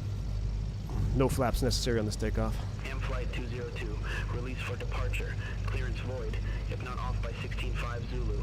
If not off by 16.5 Zulu. Contact no later than 16.15 Zulu. Time now 15.47 Zulu. Frequency change approved. Right, Flight 202, release for departure. Clearance void if not off by 1605 Zulu. If not off by 1605 Zulu. Contact no later than 1615 Zulu. Time now 1547 Zulu. Frequency change approved. Flight 202. Alright, I'm recentering the flight tracker cam so we can track that for our post-flight debrief. Alright, that is set. We're cleared for departure. And yep, everything's in the green. Beautiful. Let's go ahead and close you. Let's go flying. Fixtures up, props up. Hayward traffic, M-Flight 202, departed runway 15 will be a left downwind departure, Hayward. We'll keep it rolling on this one too.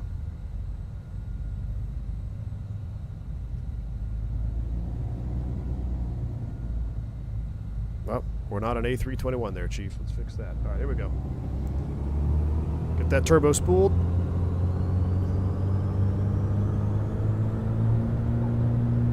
Nice and smooth. Power set. Airspeed's alive. We never squawk the right squawk code.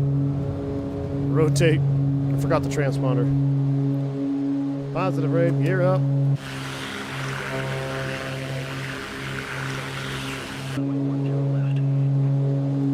What was the squawk code, chat? Anybody remember?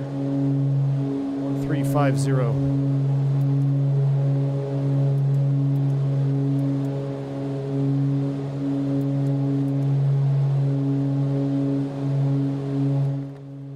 Headset, please. Left turn. All right. Oakland Center, M-Flight 202, passing 1,500 for 5,000. M-Flight 202, Oakland Center. Radar contact. Climb maintain 5,500 feet. Altimeter tree 009er. Climb and maintain 5,500, altimeter 3009, M-Flight 202. Now, I filed a wrong altitude there. I actually only filed 5,500 feet. I don't even know if that's enough to get us over the mountains.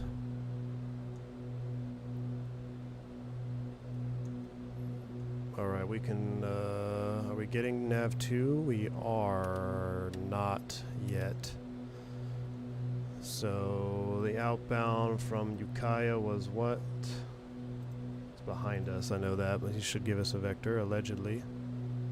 Allegedly, it's supposed to be 024. M-Flight 202, request direct Red Bluff. M-Flight 202, Red Bluff is your current waypoint. Continue direct Red Bluff. Continue direct Red Bluff, M-Flight 202. Alright, so we're basically going to follow this outbound. That's going to take us to Red Bluff. Out of 3 for 5.5. 202, Oakland Center. Distance to Red Bluff is 82.9 miles, heading 359 degrees. Wait, it's 359? That doesn't seem right. Okay, cool. Thanks for the info. Alright. 35 should be 24.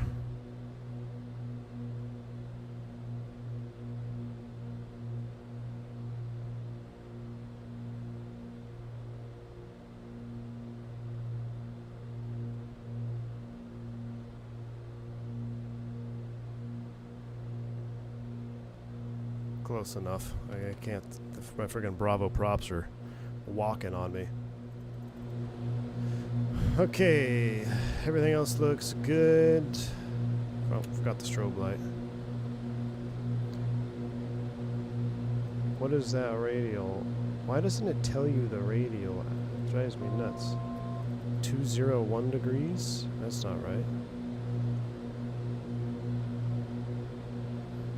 Oh, that could be right.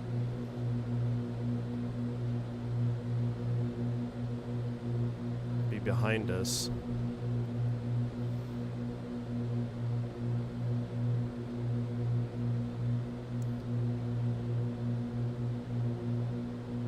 If we keep climbing here, maybe we'll start picking up Red Bluff soon.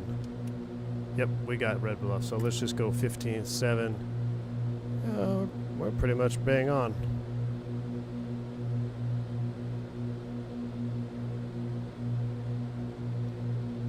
Low IF harness says minus 5,000. We're going to be pretty low. Oakland Center M Flight 202 request altitude 7,000. M Flight 202, I didn't get that altitude. I wasn't sure. Request climb to 7,000 M Flight 202.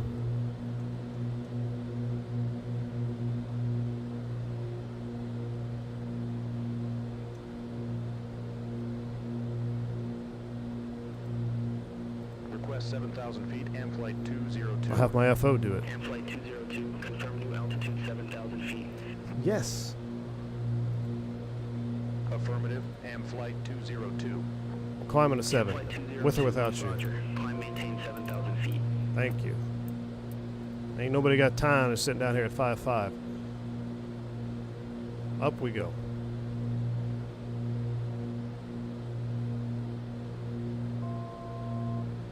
Thousand to level off. M Flight 202, Roger. Climb maintain 7,000 feet. Climb and maintain 7,000 M Flight 202. All right. At a 6,500 for 7,000, direct to Red Bluff at 15.7. That checks. How's everything doing? We're at a 6.5. We'll just do a little crack of the fuel there. Just a little bit.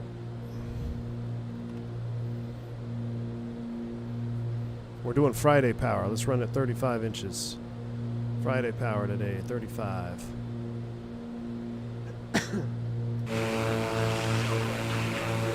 Contact Seattle Center 124.85. Coming up on 7th Al. Contact Seattle Center 124.85, Southwest 2505.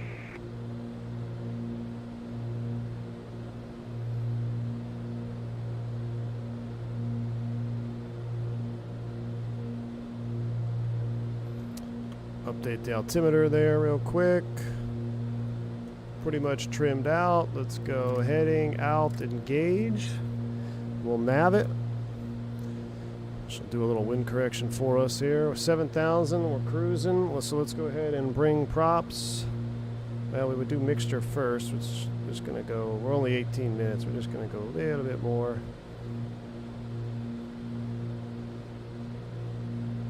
We're gonna lean for 18 gallons per hour. That's close enough. Props are coming back 23.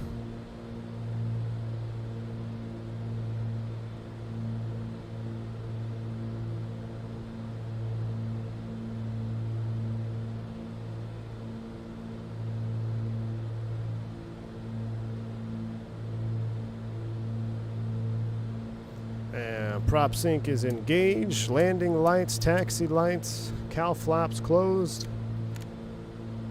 We're almost there. Our day is almost done, guys. Our day is almost done. We're so spoiled for choice, my wallet is going to hate me. It's F for off Friday, exactly. The default Baron is one of my favorite planes to fly, so not buying this would be criminal. Sure one. Oh, for sure, man. If you fly the default Baron, dude, this is going to blow your mind. Absolutely. Thing of beauty.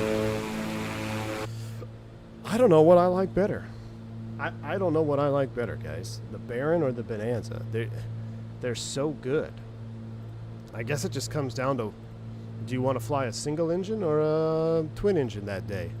I can't tell you which one's more fun to fly. And they all fly just a little bit different. Like, especially since we did the Bonanza yesterday. We did the turbocharged yesterday. We flew the turbine the day before. So definitely have differences, obviously, from the turbine and the two. And then we flew the naturally aspirated Baron the first day. And then took the naturally aspirated Bonanza. I mean, they're all just a little bit different, and they're all just, I just don't know, man. They're all so good. Team Bonanza? Hey, let's do a poll. You were 6 and you flew the first one. Nice, Zach. The first plane you ever flew was a V-35. That's the V-tail. It'd be nice if we had a V-tail. Maybe V-tail win. Ooh, are we in ice?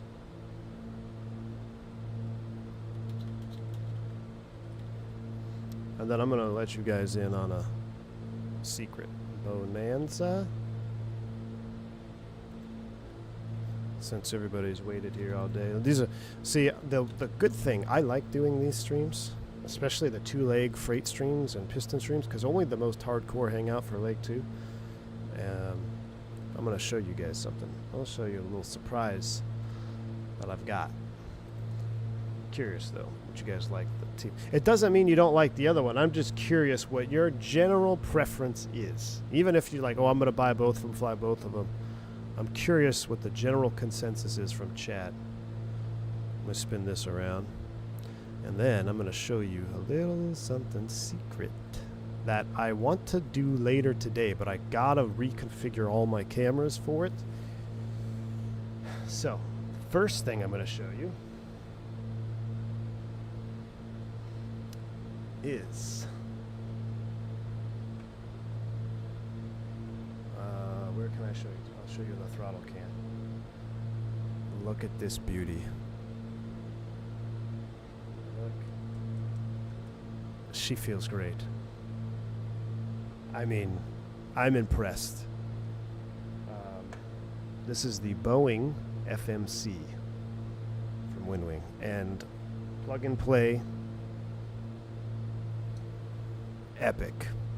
I mean, I was setting up the iFly Max since we don't have the PMDG. I was setting up the iFly Max.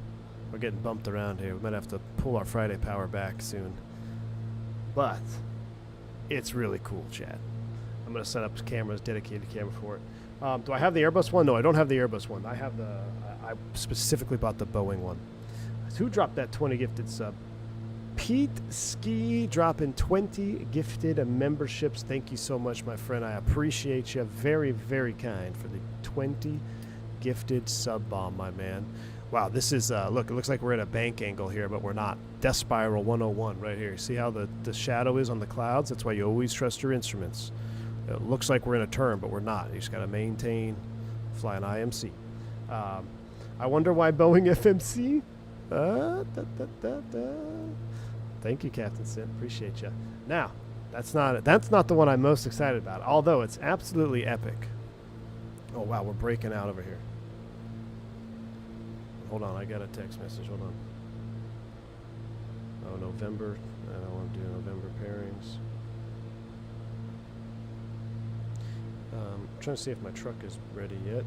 I haven't got a call yet.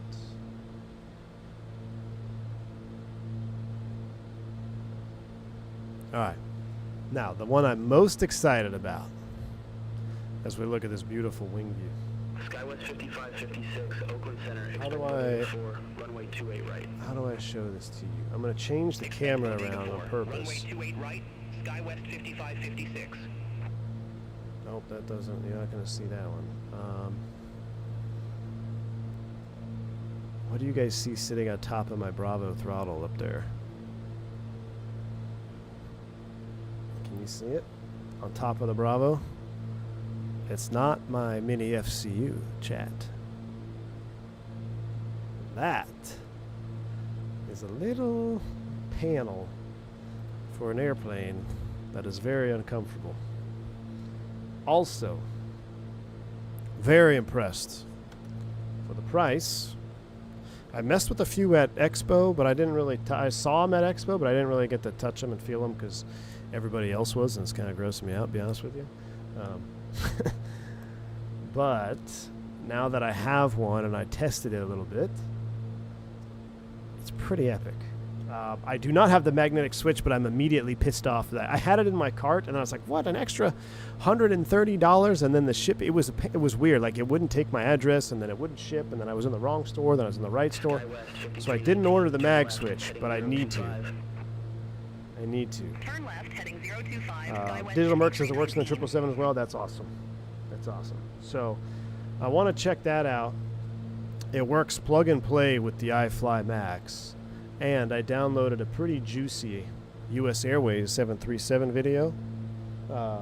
The US Airways 737 livery on the Max. We're getting bumped. Pretty good. Landing runway 28 right, altimeter tree 011. Hold on, I gotta check this email out here real quick. Right. Descend via Bodega for arrival. San Francisco Airport landing runway 28 right, altimeter 3011, SkyWest 5556.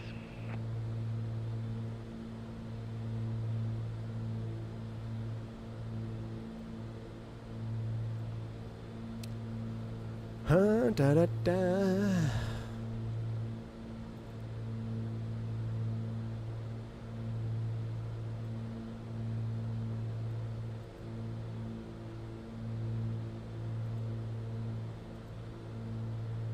But yes, chat. Anyway. US Air Cactus Supremacy. Yeah, on the Max, it actually doesn't look that bad, to be honest with you. I wasn't sure how I felt about the 737 Max in US Airways colors, but I loaded into the sim, and it was pretty good. Pretty good. So, there we are. Yep, we've got some... The magnetic switch is just a magnetic on auto throttle disconnect. Right, Digital Merc, but it also holds it up, right? I don't like that it toggles. I don't like that it toggles without it. The only thing bad, buttons on the FMC for the NG, so the buttons are different from the Max. The only thing bad is the buttons on the FMC is for the NG. The buttons are different on the... Are they really? Boeing actually changed the FMC faceplate on the Max versus the NG? That's bizarre. 5319, climb, maintain flight level 350, vectors for San Francisco. You don't have the mag switch, doesn't bother you, AJ? I'll have to check. I mean, I'm going to, obviously, I don't think, so what I did is I got rid of the AT switch to get the FMC. Because it was like, okay, do I buy the mag switch and no FMC? And I was like, no, I'm going to get the FMC and not the mag switch. We got to keep an eye on if we're getting ice up in here. We're right at the limit, 10C. We're only 7 minutes from Red Bluff. But we're getting bumped around pretty good. Legs page on the wind wing, you have to remember. Really?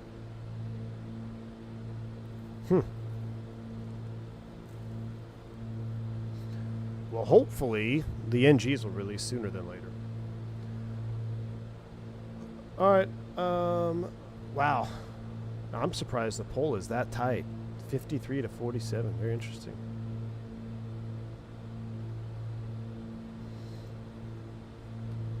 There we go. Now we're maybe starting to break out a little bit. 6 minutes. Where's our turn after Red Bluff? Let's see here. After Red Bluff, we're going to proceed direct to... we'll go direct to the Reading VOR, which is 1435. So we'll dial you in here on standby 1. And we'll just put you active 2. Boom, boom.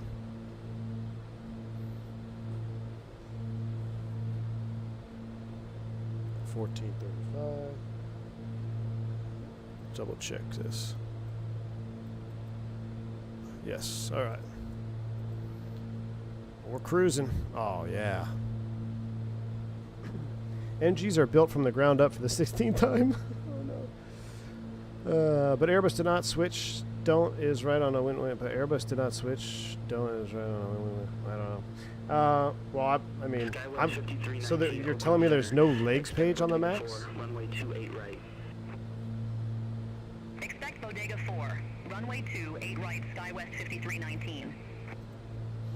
I want to look it up now. I want to see,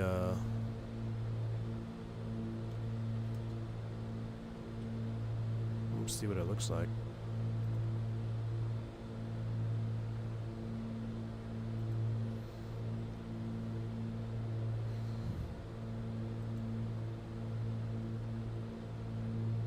Looks the same to me. Oh, hold on. Legs, oh. Departure, arrival. Oh, I see. Departure, arrival. Is that where you're looking at it? Departure, arrival, FMC-COM. Instead of hold. I see. I see. So I guess then you just, what you have to do is you have to either decide if you're going to read what's on your hardware and just press those buttons and bind it that way, right? Configure it that way. Can you configure it that way? Pack Valley 8658. They switched two buttons for no reason. Contact Oakland Center 134.1. This is the non-pressurized Baron, Pata. This is the non-pressurized. This is the turbocharged Baron 58.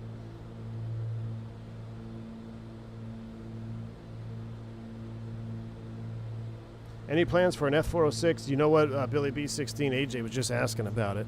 I really want to. I haven't flown that airplane in a while. I want to see how the if it's. I know it received a few little updates. So I'd be curious. I'd be curious to see how it's flying now. I really want someone to do an Ameriflight livery for it. No one is. Oh, we're over the top of the VOR. Heading mode.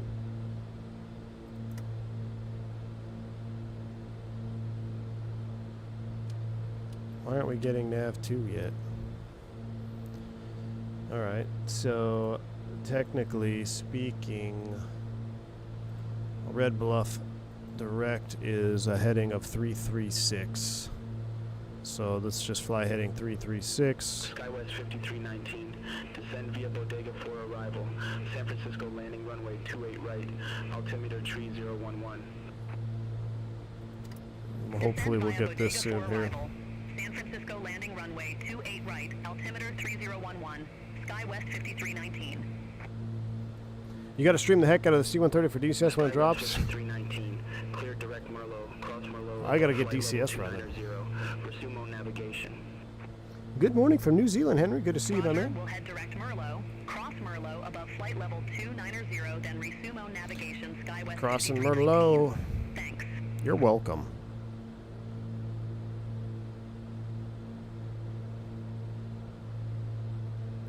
I'm surprised they changed 2 buttons. That's got to drive people nuts in the real airplane. I wonder if that's configurable. Can you configure that for your operator? Like, I wonder, I mean, imagine flying NG and then you have 2 buttons. That'd be annoying. All right, 1435 is the alleged VOR frequency, but it's a low service volume, so maybe we got to get inside of how many miles? I'm going the right direction. IFR. Well, let's plan for the approach to get us down into Reading. Info, weather, calm winds, overcast, runways all nil. Oakland Center, Boxer 1948. Boxer. 300 feet. It's a freight dog. Boxer 1948, Oakland Center. I'd like to land 3-4, just go straight north. What approaches do we have for 3-4? ILS 3-4 would be nice.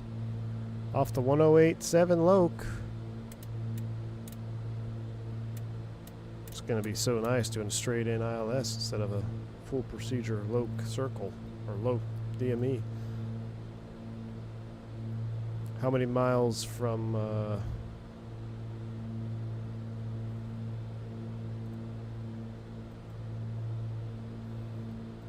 technically, if we go back to... Oh, there we go. We got it now. Just picked it up at 25 miles.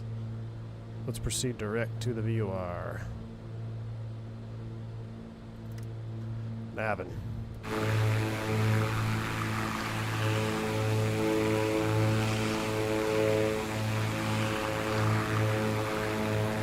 Henry, you know what? I almost did New Zealand. We could do New Zealand in the MAX. Doesn't the MAX have an Air New Zealand livery? What if we did that super scenic approach into New Zealand? We haven't done that in a while. With our new FCU. I was either going to do US Airways MAX or Aero Mexico MAX. Do Costa Rica. Cancun, Costa Rica.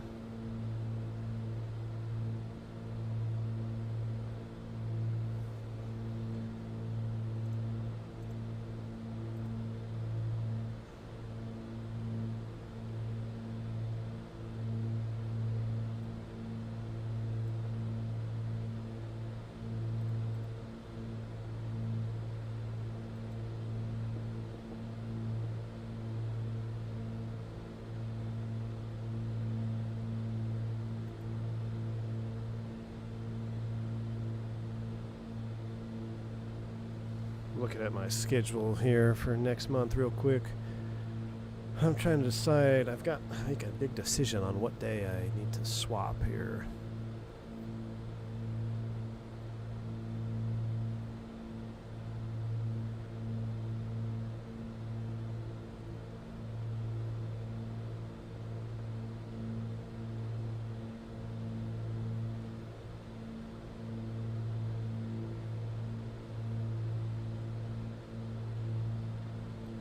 Flight 202, Oakland Center.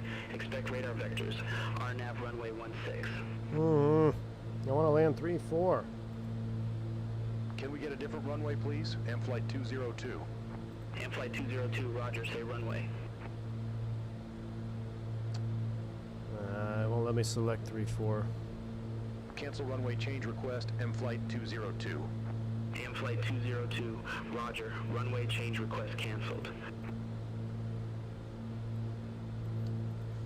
How many miles out are we? We're only 4 minutes out. Let's go ahead and we're Friday powering it, so come back. 33. Chrono on. We're going to just descend down and cancel IFR right now. Well, no, Turks, it's complicated. I got reserve next month. And so I can't... I don't know, man. It's complicated. But no, I'm not... I don't want to work. That's the thing. I don't want to commute out to reserve, but I have to decide like when I want my 2 weeks. I was going to put my 2 weeks in today, but then I don't know if I want to go a week being unemployed. But if I did that, then I wouldn't have to commute it out for a second block of reserve days. It's complicated. I can only drop one of them, so it's either, I don't know. It's complicated. If I put in my 2 weeks notice today and just pray nothing happens the 7 days before my start date, then I wouldn't have to do any commuting. I wouldn't have to commute to a single stretch. But it's actually, I think it's 12 days.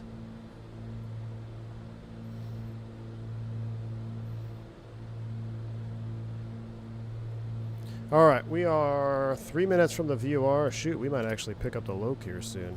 Yeah, we are. 1087, 1087. It's the inbound course is 346. Let's go to heading mode.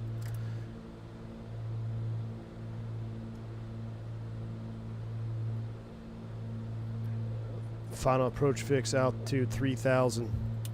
3000 is set in armed vertical speed coming back 800 feet per minute. Props coming up 24 before moving that prop. Should have turned that off. Coming up on 2 minutes. We just pulled the power back a little bit too quick there. I got distracted. Let's join this localizer a little further out here. We're 10 miles. I thought we could go through that sucker hole, but didn't happen. Nope, not yet, Captain Simp, although on day one. I don't know where I'll be based yet until my butt is in this classroom.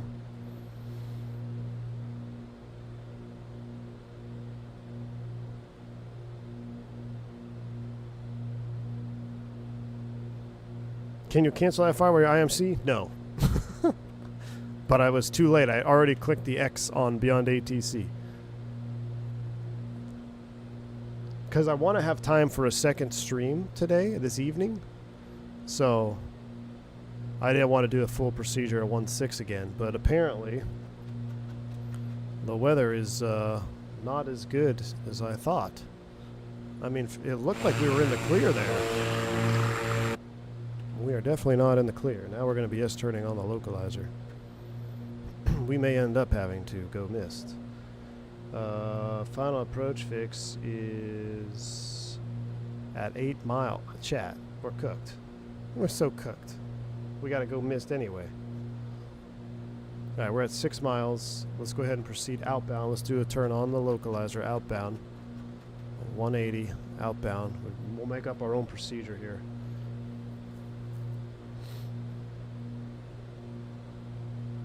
It does, Jordan. Somewhere in the Northeast that covers 3 different airports. So don't put that evil on me, Ricky Bobby. Don't put that evil on me.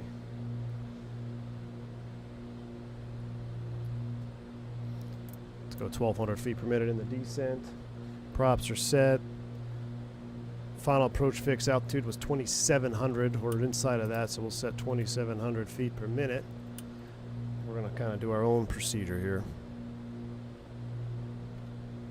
There we go. Now we can see. Oh, that is so real life, dude. The colors right now, this is what it looks like flying. Like the color of the dirt and the green.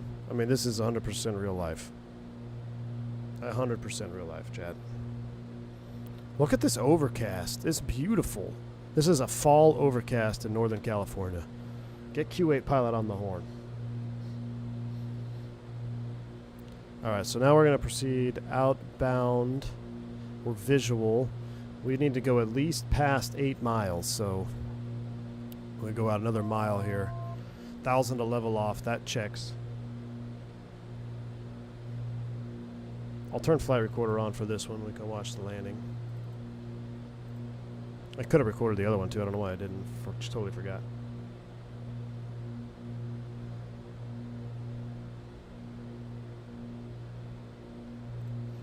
Alright, recording is standing by to be turned on. Coming through 3,100 feet. There's 8 miles. Let's come back 22 inches. Almost feel like my throttles are split a little bit.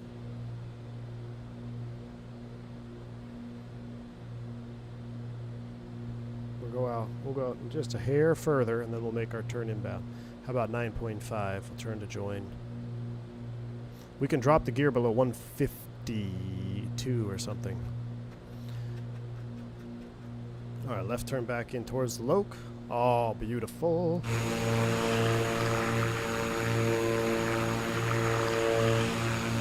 That is awesome. That is a beautiful.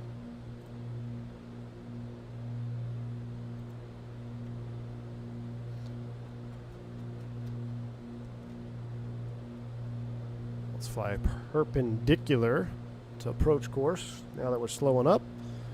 If I can spot the airport, we can just go visually. I think it's over here. I think it's right there. So autopilot's off. I have control. We are VFR. Recording is on. Lights are coming on. This is a VFR approach. Props will stay set. Mixtures are come up a little bit. Flight director can go away. Where's that runway at? It should be. Oh, it's actually up there a ways. We got a little ways to go. We're good. Yeah, we got 10 miles. We got plenty of time. We'll level at 2,500 feet. Update the altimeter. Beautiful. Keep power set as is. I see the runway. Right off the nose in the beautiful overcast.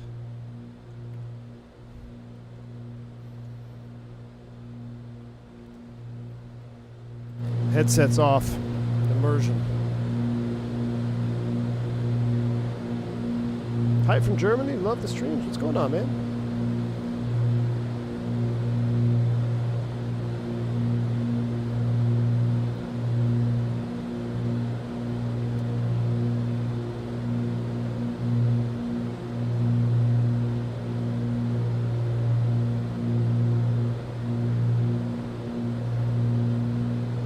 Alright, visual approach, a little bit different. Just gonna keep the props where they're at, keep the mixtures where they're at.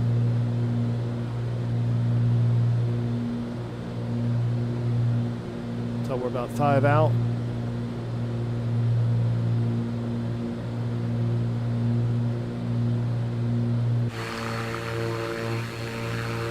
What would you buy, the PC-12 or F406? F406 for sure, man. PC-12 is dead to me. Most regretted purchase of all time is the SWS PC-12.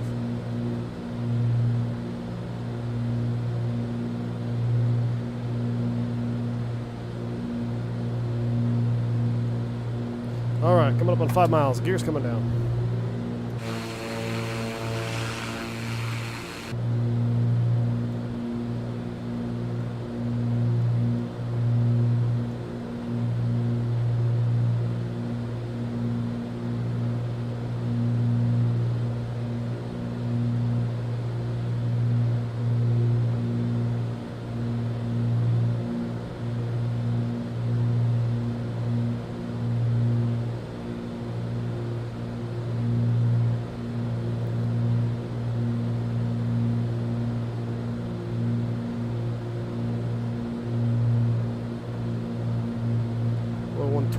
Flaps approach.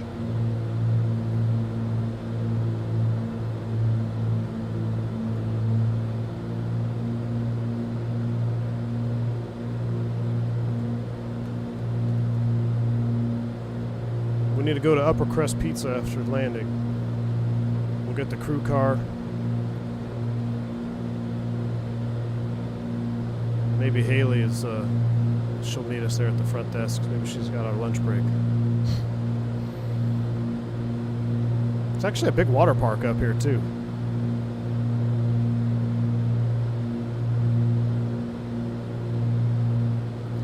All right, full flaps.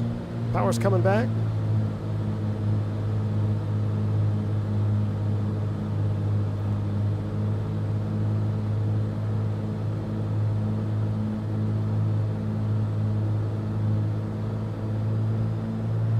Knots, looking good.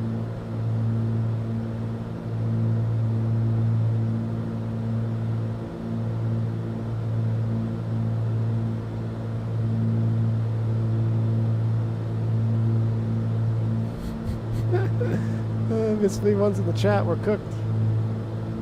We're cooked. Miss V1's here. Almost stalled it trying to see if she was going to respond. Power's coming back. We got to float it out. We got to float it out. We got to go to the end. We got to go to the end anyway. Float it. Oh, that was a kisser. Full forward on the props. Full forward on the mixtures. Let it roll because we parked down here at the end.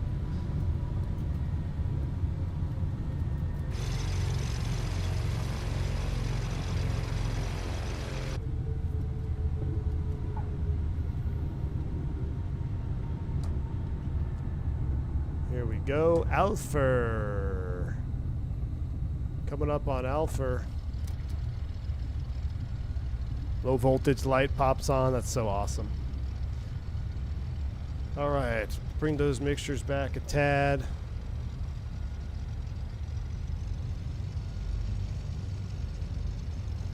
Flaps are coming up.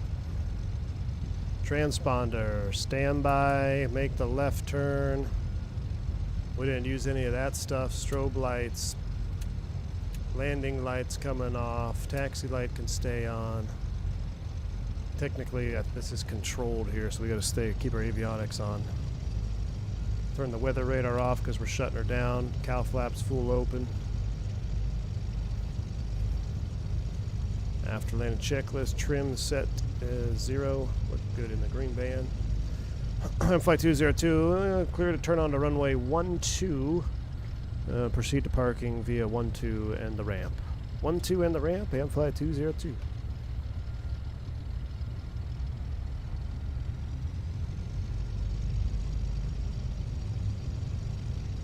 There's a taxi light right on the center line there.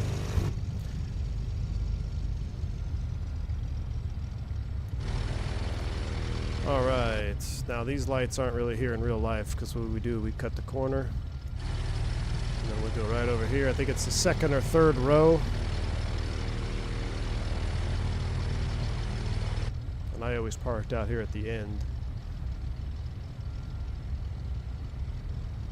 And there was a Cessna 402. Jason, he'd fly it out here a lot. We hung out some. Go fishing. No idea where he's flying now. I think he's flying corporate jets. Erp. All right. Brakes are set. Ooh, almost pulled the gear lever. Avionics is coming off. Alternators are coming off. 1,000 RPM. Kill it. We can close the cowl flaps.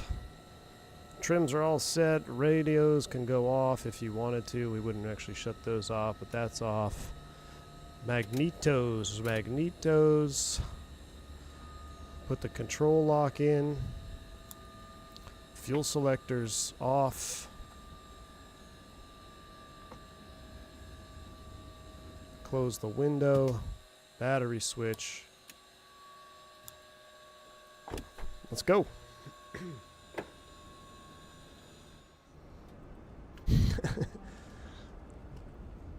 So we're going to throw the chocks, do a quick little run around of the pre-flight, because it's really embarrassing if you have to call dispatch when you get to the airplane for the return flight later in the evening saying, hey, I found a bird strike. And they're like, well, haven't you been sitting there for 6 hours? Why didn't you do a post-flight? Well, did I just walk on top of the wing? Wait, all this time you can walk on top of the wing? Hold on, Chad, hold on. Come back around here. We got to put the plugs in. That's going in there. We'll put the pitot covers on. Chat.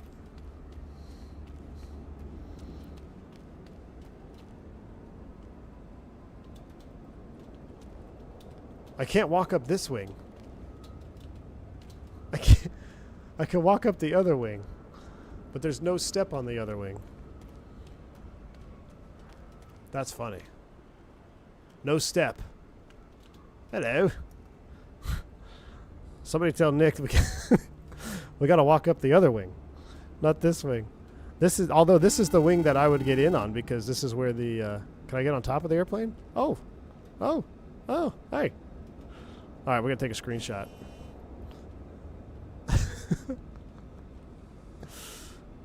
Now, if we could make walking on the right wing, that would be epic. How do I focus it? Ah.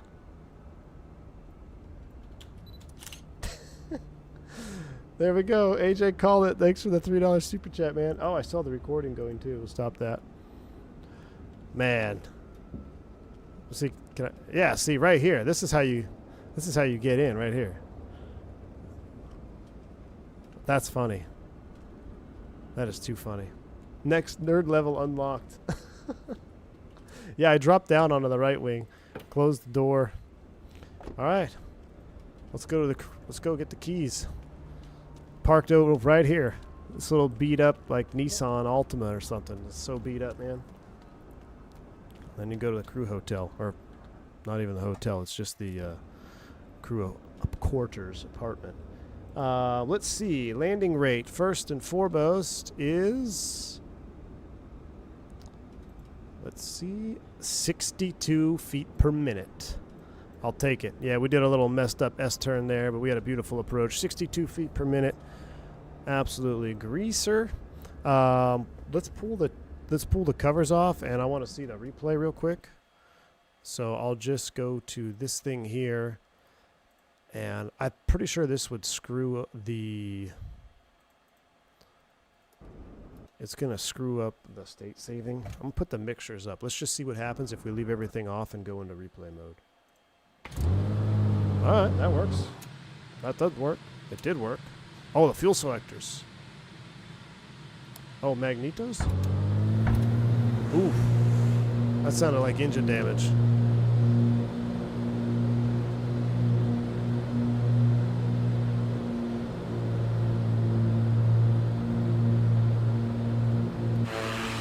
No, I wasn't talking about Bauer. Who's talking about Bauer in this one? I know. But I was talking about, what were we talking about, chat? Oh, yeah, the next throttle situation. All right, we're going to watch this replay. We've got to get out of here. I don't know when. I haven't got a call yet from my truck. So I don't know, though. What time do you want to pick me up? I'm actually stranded at the HQ right now, so my wife has to pick me up. I have deer, exactly. Drop the screenshot in the Just Fly Discord if they have one. I should. I'll send it to Nick, Black Square.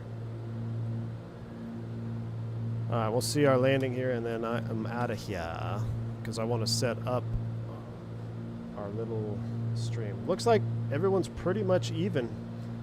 Team Bonanza, Team Bear, and everyone is pretty much even. But there you go, chat. That is a real world, real time, real morning in the life of Flight 202, circa a long time ago. Well, since Haley, you may be walking. Oh, come on, Miss V1. She's just a friend.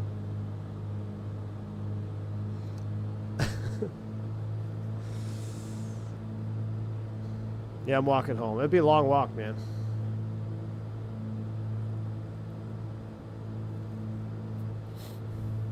Beautiful coming in here already. What were there was a flight school out here. Their call sign was Marmot.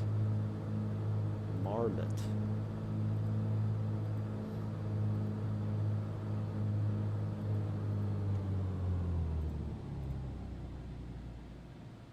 Hold it off. Oh my goodness. Why aren't our gear down? Hold on. Oh, maybe we don't have power to, I gotta turn the battery switch on. I bet you that's what I gotta do.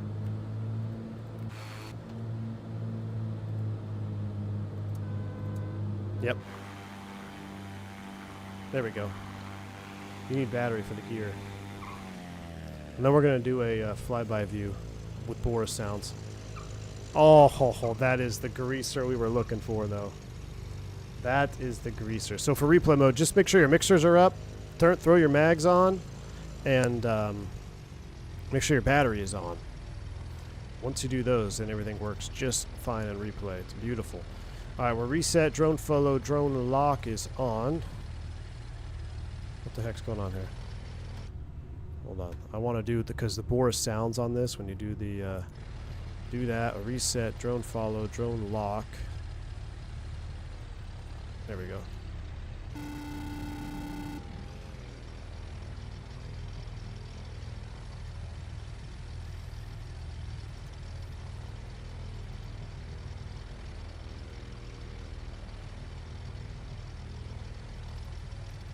Perfect.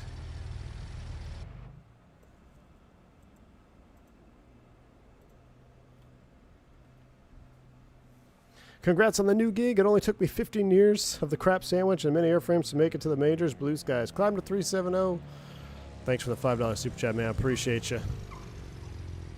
Very kind, my friend. Yeah, it's going to be a change, but it's better than the alternative, I guess. So I can't wait.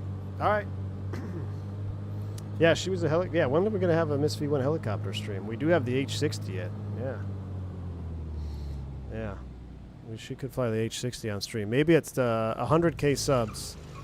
We'll do a Miss V1 helicopter stream. But that's it. I'm done. Sails up. I'm out of here. Shout out to Black Square again for just crushing it. We're going to keep flying these the next couple of days. There's a couple we haven't hit yet. We haven't flown the pressurized Baron or the pressurized Bonanza, I think. Was it Bonanza pressurized? No. The other naturally aspirated Bonanza. So we got two variants we haven't flown yet. We'll be flying them here in a little bit. I hope we have a second stream this evening so I can show you guys some juice up here that you all know what I have now. So this one was fun though. I hope you guys enjoy flights like this, kind of going back down memory lane now that we have these epic airplanes, kind of simulate what it was like. Next time we'll have to go south, do the southern route down to Visalia and Fresno hopping. The problem with that one is that would be fun though, because it's a sunset into night. So all right, I'm out of here. Thank you all for the support. Thank you for the bank angle checks, donations, membership gifts. You're all awesome. Until the next one, stay safe, stay healthy. I'm B1. Soup.